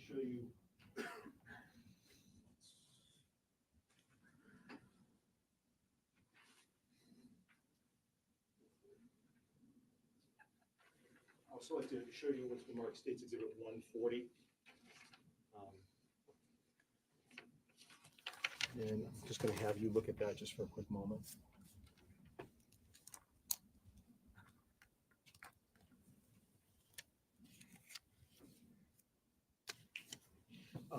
I don't suppose you know who Travis Beach is? I don't know. I know the name, but No, I don't know anymore. Don't know the person personally? No. Okay. With regards to this particular exhibit, the same number that you read out a moment ago, the Facebook account that you found on ABR4, also the number that you read out a moment ago on the screen regarding a message to Matt Jenner, could you please see, do you see that same 100009007885803 number on that particular exhibit? I do. And that particular, the message is going back and forth. Does that person appear to be communicating with Travis Beach from a Facebook account with the same number? It appears so, yes. And can I just ask you a quick question, Detective? Regards to the time that's indicated on this particular exhibit, I'm going to take it back for a minute. Do you see that it says UTC there? Yes. Okay. Could you just answer for us here, regards to UTC? What is UTC in terms of concept of time? It's universal time code. It's a way that everybody knows what time we're talking about without having different time zones. So if I say 8 o'clock, 8 o'clock is a different time in California. So 8 o'clock is always 8 o'clock in UTC. So 8 o'clock is 8 o'clock UTC. So does it work like time zones in terms of if it's currently 2 o'clock here, then I've got to think, well, what time is it in California? I have to go back 3 hours, so it must be 11 o'clock there. Is that work also from where we are here in the Eastern time zone versus UTC? Like, is there a difference between the two? Yes, every time zone is just an offset of UTC time. So what is the offset for where we are now, Eastern Standard Time? What's the offset of that for UTC? It's And minus. specifically, I'm sorry, I should be more specific. During the winter, when we're in Eastern Standard Time, as compared to the spring, when we spring ahead to Eastern Daylight Savings Time. You got me because I always mix it up off the top of my head, but it's either 4 or 5 hours minus. Does it fluctuate back and forth between those two based upon the time of year? Yes. Let me just have a moment, please, Your Honor.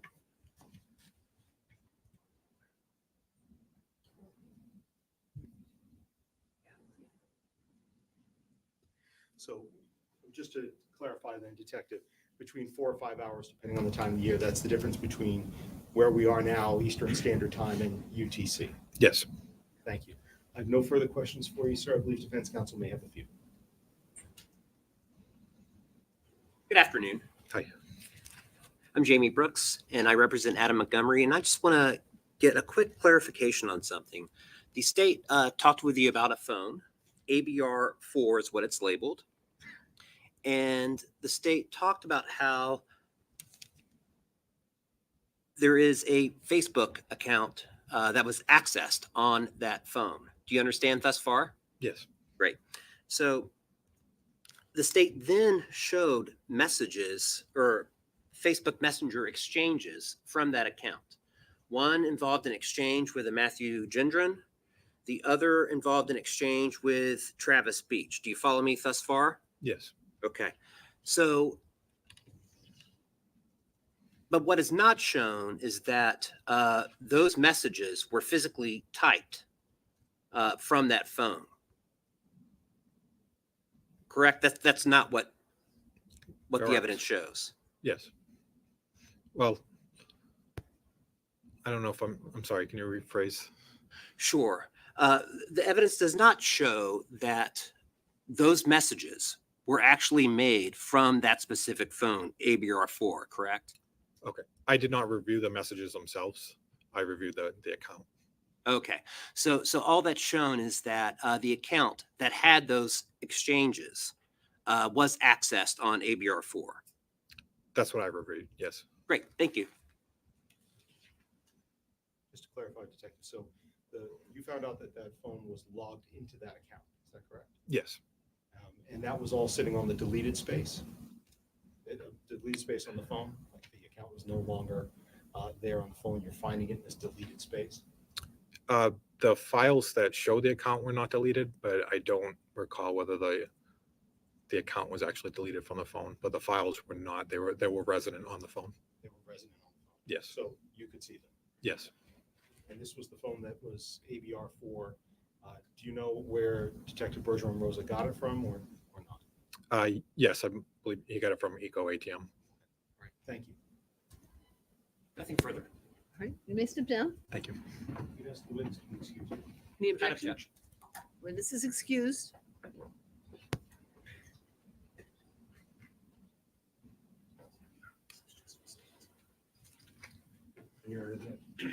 Excuse me. The state calls Craig Stansel, Officer Craig Stansel.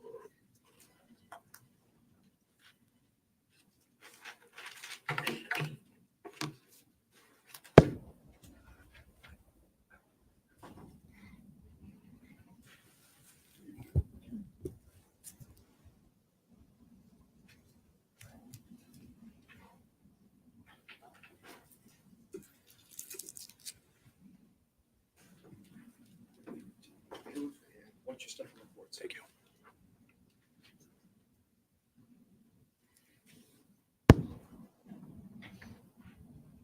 So you can remain standing. The caller's copy. Thank you. Raise your right hand. Do you swear that the testimony that you're going to provide this jury will be the truth and the whole truth under the pains and penalties of perjury? I do. Thank you. You can have a seat. Thank and Make yourself comfortable. There's some water there. Thank you. When you're ready, if you can just begin by stating and spelling your full name for the record. Yep, my name is Craig Stanzel. First is Craig, last is Stanzel, Stanzel. And I've called you Officer Stansel, but can you tell these jurors how you're presently employed? Yep, I'm currently a juvenile detective with the Manchester Police Department. So Detective Stansel, Correct. what's your current duties or role and assignment as a detective with the Juvenile Division of the Manchester Police Department? Currently, I'm a school resource officer at Memorial High School. And when school's not in, I'm a patrol officer. What is a school resource officer? Officer at the school. We oversee school safety, and we try and bridge that gap between police and youth. And you said you also do patrol when school's out. Correct. What does patrol look like for you? Patrol is typical police duties, whatever calls for service might come in, car accidents, domestic incidents, also proactive police work, car stops, things like that. And how long have you held the position of detective with the Manchester Police Department? I became a detective in September of 22. You said September of 22? Correct. Have you held any other roles during your time at the Manchester Police Department? Yep. I started off as a patrol officer. Were you working patrol back in December of 2021? I was. And let me back up for just a moment. Did you graduate from the New Hampshire Police Academy? I did. What year did you graduate? I believe it was April of 2020. Do you remember what class that was? 181. 181? Correct. Back in December of 2021, what shifts did you typically work for the police department? I was working day shift. What do those hours look like? 7 to 3, 7 to 3:30. 7 a.m. to 3:30 p.m.? Correct. And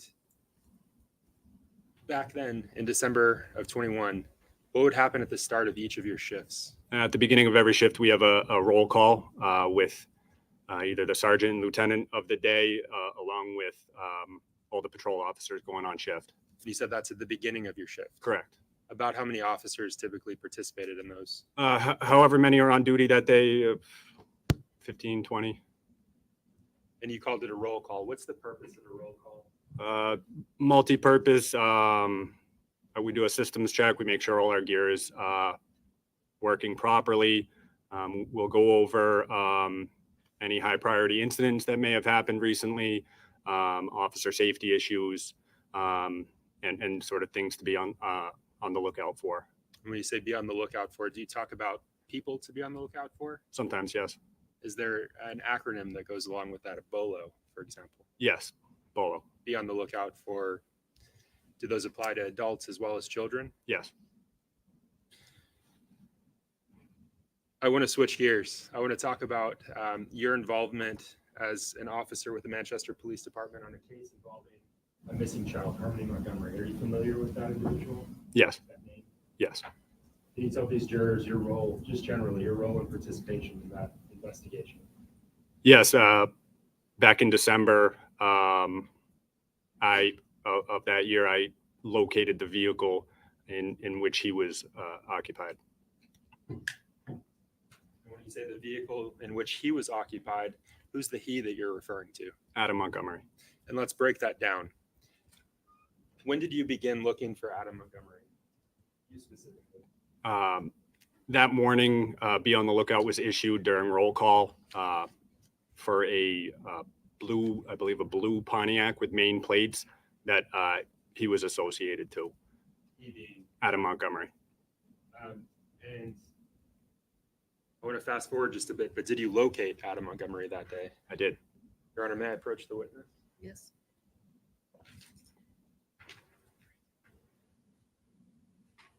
So Detective, I'm showing you State's Exhibit 101. Do you recognize the individual depicted in this image? I do. And who do you know this individual to be? Adam Montgomery.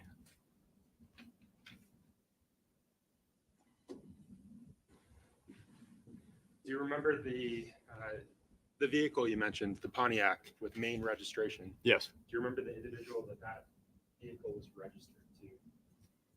I don't recall the name. I do recall that it was related to Adam's current girlfriend of the time. I believe it was one of her relatives' vehicles.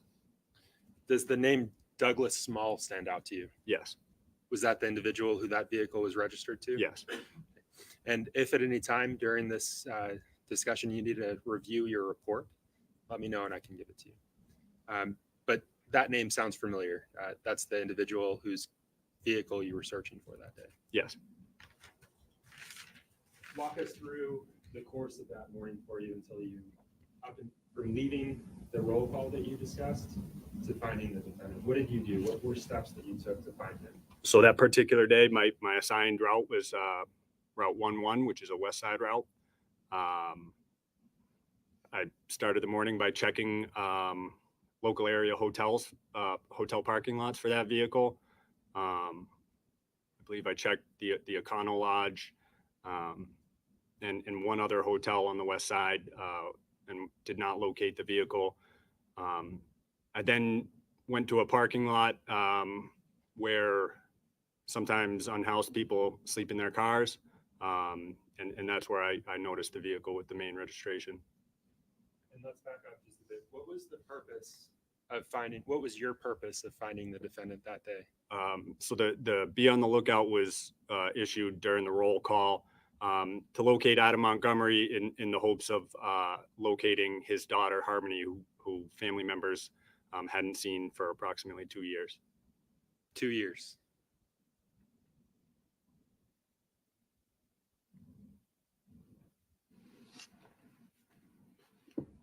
Generally, when you're responding as a patrol person, do you wear any specialized surveillance footage on your person? Yes, we're equipped with body cameras. And is that typical of each of your shifts as a patrol officer? Yes.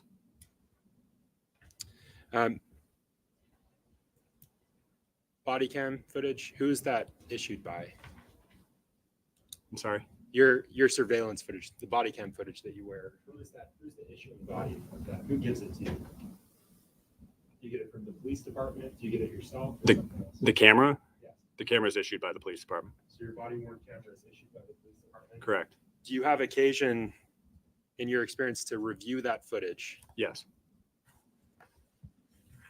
And in your prior review of body cam footage that you gather during the course of your time as in patrol, is that the footage that's depicted, is it taken at the same time as the events that you're perceiving? Correct. And is it fair and accurate? Yes.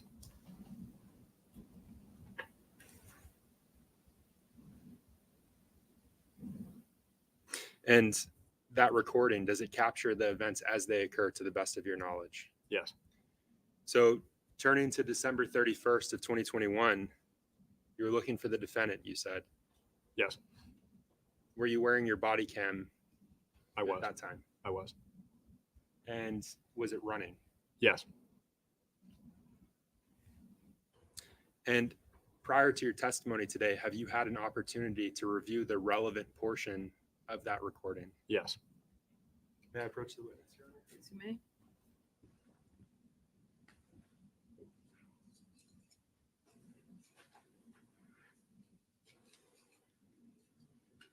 So Detective, I'm handing you what's been marked for identification purposes as State's Exhibit 142. I'm just going to ask that you look at that. What is that item? USB card. Okay. Have you seen it before? I have. Is there something attached to it? Yep. Do you recognize writing on the attachment? I do. And what is written there? My initials. Did you initial that? I did. And was that after having reviewed the portion of your body cam footage from that day? Yes. Your Honor, I move to strike the ID of State's Exhibit 142 and mark it as full and published to the jury. It can be, the ID is stricken, it is entered as a full exhibit, and it can be published to the jury.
There we go. All right. So I'm just going to ask that you turn to the screen behind you. The image that's the still on the screen there, what are we looking at? That would be the blue Pontiac with the main registration that the Bolo was issued for. And you testified earlier that you found the defendant that day. Where did you find him? In a parking lot on Harvell Street, adjacent to some softball fields known as Wolf Park. Wolf Park. I'm just going to start that video up.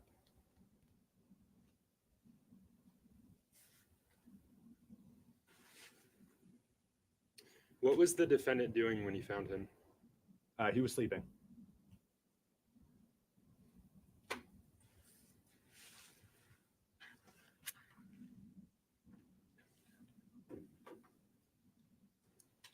And back up for just a second.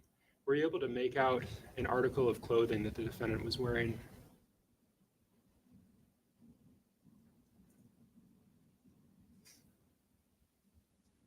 Yeah, he was wearing a T-shirt that had staff written on the back. And can you just point at the defendant? You said staff was written on the back. Correct.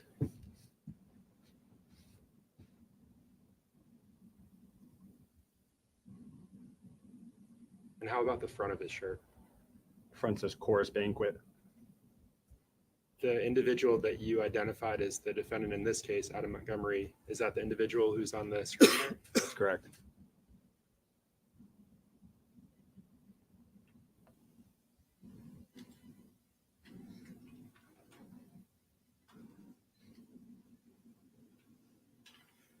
Was there another individual in the vehicle with him? There was. And how would you describe that individual? It was a female asleep in the front seat. And you testified earlier that it was a blue Pontiac, I believe? Correct. Seeing your body cam footage, do you agree that it's blue? Blue, maybe grayish.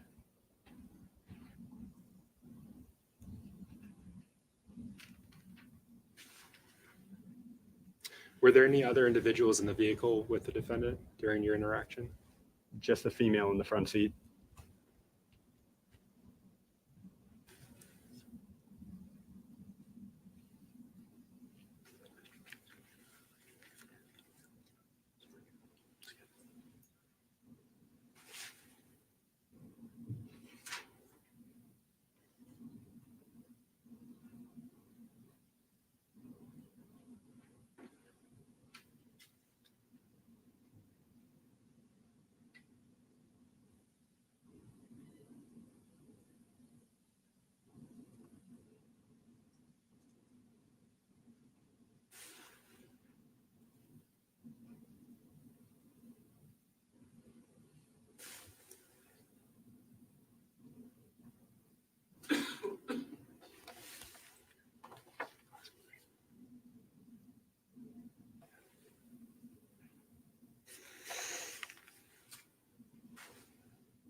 Fair to say that was your interaction with the defendant that day? Correct.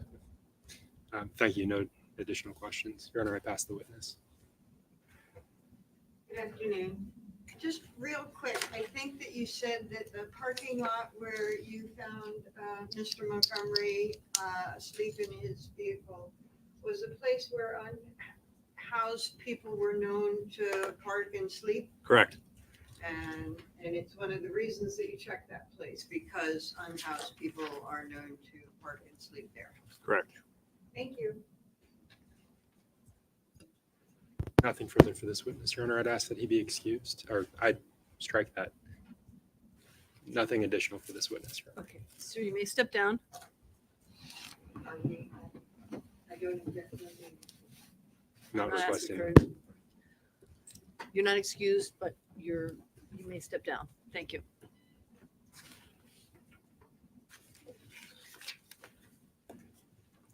We can approach, please, Mark. Yes?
All right, ladies and gentlemen, it's about 2:30, and we are going to end for the day today.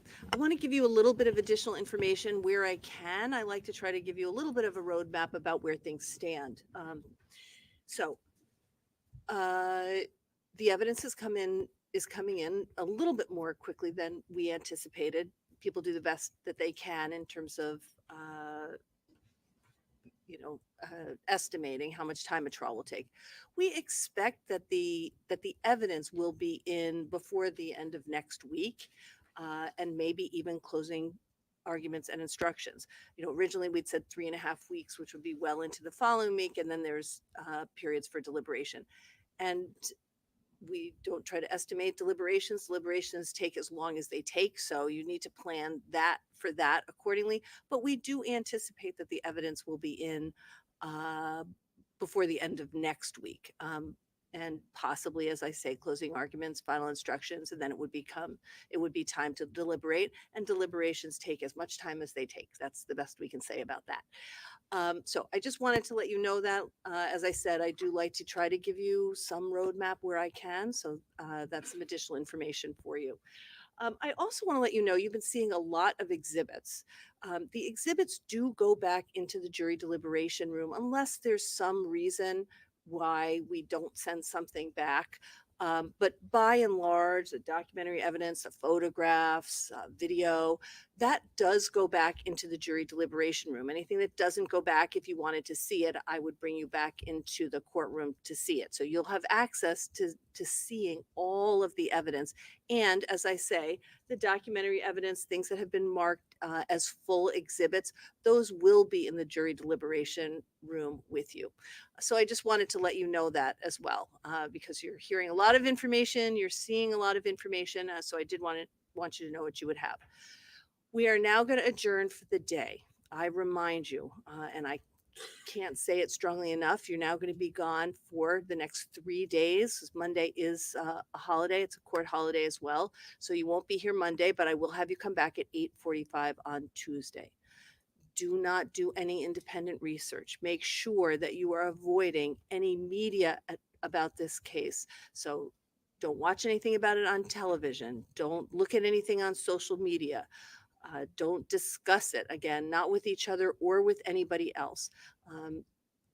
You don't want to hear what they have to say about it, and they can't hear what you have to say about it. So right now we just ask you to, keep an open mind. As I said to you at the beginning of the trial, you'll keep an open mind until all of the evidence is in, and you are starting deliberations. Okay. So don't do any independent research. Don't drive by any of the locations. Don't look up the law. You will get the law from the court in the court's instructions at the conclusion of the case. And as I said to you earlier, you will also have all of that in writing as well. So for now, you've been an incredibly attentive jury. I'm so grateful for the time and attention you've been putting in. So take a rest this weekend, try to enjoy the outdoors, and don't read the papers or the news. Thank you so much, ladies and gentlemen. We'll see you Tuesday morning, 8:45. All rise for the jurors, please.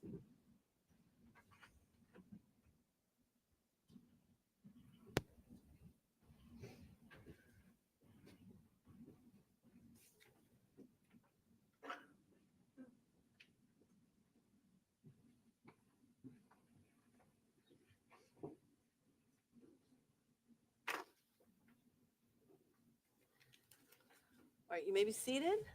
Attorney Agati, I think you said there may be some additional. Did, Your Honor, but I think you already addressed it actually at the very end of the juror statements about whether they might have to come back to view one of the or two of the exhibits. So you already addressed it. I did also have that date of birth with regards to the transport order that's necessary. And I can go downstairs and provide that to the clerk's office as soon as we get done here. If you give it to the clerk here, she can assist. Mike has the rest of the information, but I said they would get the date of birth. It needs to go into a transfer.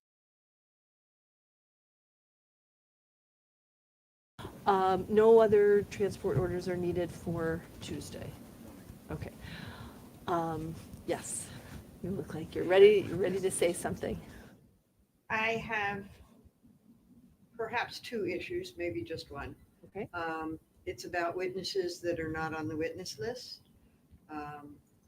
During the course of the trial, apparently somebody contacted the tip line, was interviewed, gave information.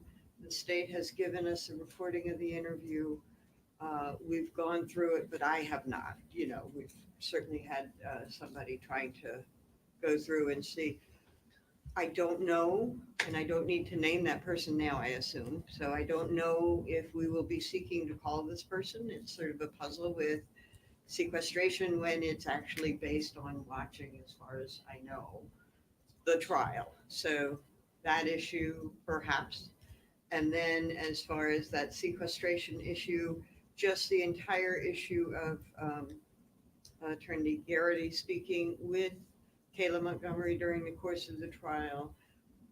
Again, I don't know. It's a thing to assess this weekend about whether or not we want to call him. I told you we would be perhaps preparing a motion to revisit the sequestration ruling by you. So, Neither are on the witness list. okay.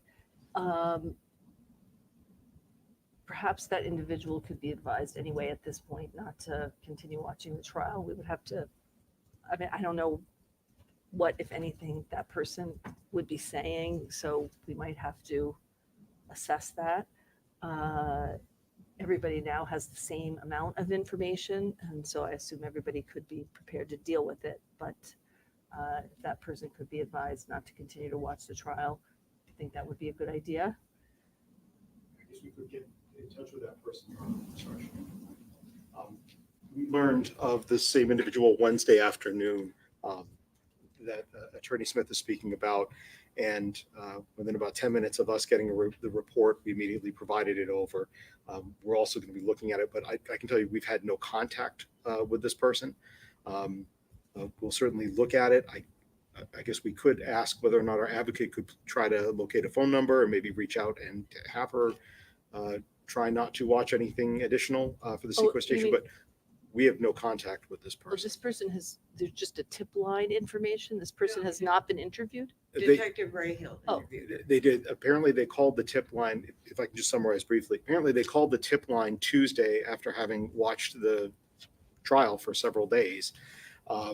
And in response to the tip line, Manchester Police said, okay, and sent a detective over to interview, or excuse me, I believe she came into the station to be interviewed, provided a statement that was audio and video recorded.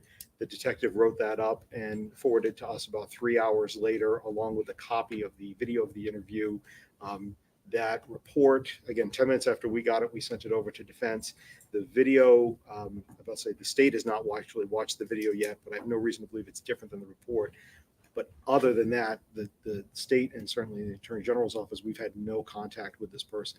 If you are asking us, if you would like us to please reach out to them, then we are happy to be able to do that for the court to say, please do not watch anything else. But I guess, Attorney Smith, do you have any feeling about that? No, I think it's appropriate. I don't know that we have the phone number to do it. I can't recall if it's in the report, so I think. I mean, I it's think great. it can't hurt, Right. right? So I think it can't hurt. So if you have a phone number and someone can reach out to tell that person to not watch. the state can or do that, read, Your Honor. I think it can't hurt, and then we can see where we are. So I would suggest that. In terms of any motion that you're going to file, let me ask you, given where we are, that would need to be filed like immediately, as soon as you possibly can. So where are you in the process of that? I mean, is it something that you could get to the court and to the state over the weekend? Yes, yes. Oh, yes. So just tell me where you are in that process. Brainstorming, completing research. We were transcribing the best that we could the disc that we obtained of the bench conference. And I think we can piece it together. I think we will have it this weekend. If you're asking us to have it Saturday, we'll have it Saturday.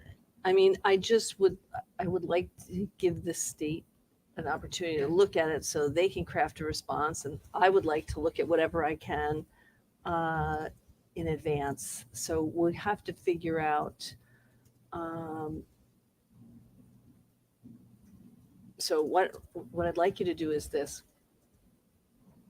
Tell me when you can reasonably get it. I know it's, I guess I want to know so that I can ask the state when they can reasonably get a response.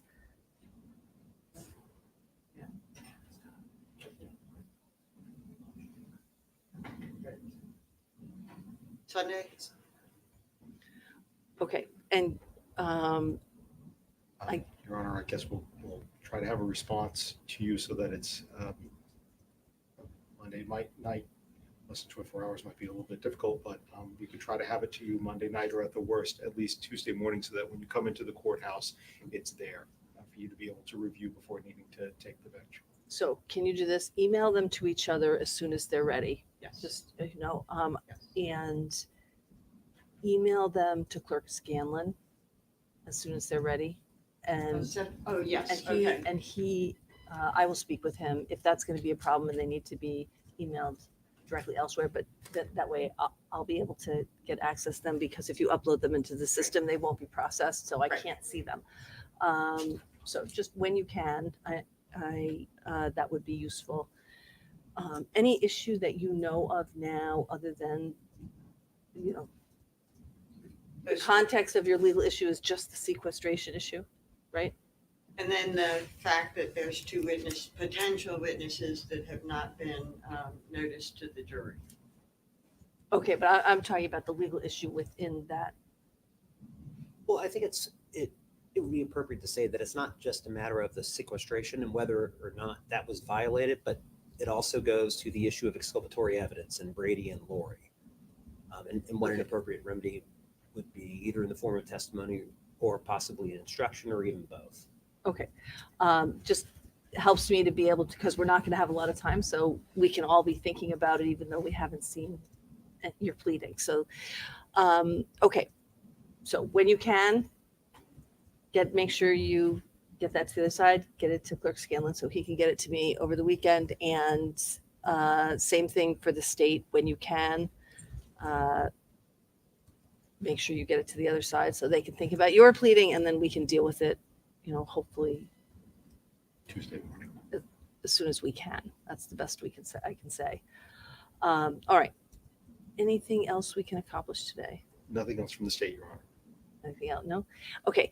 The last thing it occurred to me as you were using the media, the videos, you're going to need a completely clean computer that's going to go back to the. Already here, Your Honor. Okay. We typically bring that with us. That Okay. has, pardon me, it has a mouse with it. It has a power source. The complete bag is empty. Everything is off of that. And before we usually send it back, I apologize. Counsel certainly looks at the laptop itself and the contents to ensure that before it goes to the jury. Okay. I just wanted to make sure you had that. You've been given a copy of the draft instructions. Please take a look at those when you can. I think I may have to add from the beginning piece, because I think I told them originally I have to add that the view is evidence. I can't remember if it's in here or if it's not in here yet, but it will be in here anyway. Other than that, just take a look. So you've got the draft. Okay. All right. Very good. Thank you, everybody. Have a good weekend. Yeah.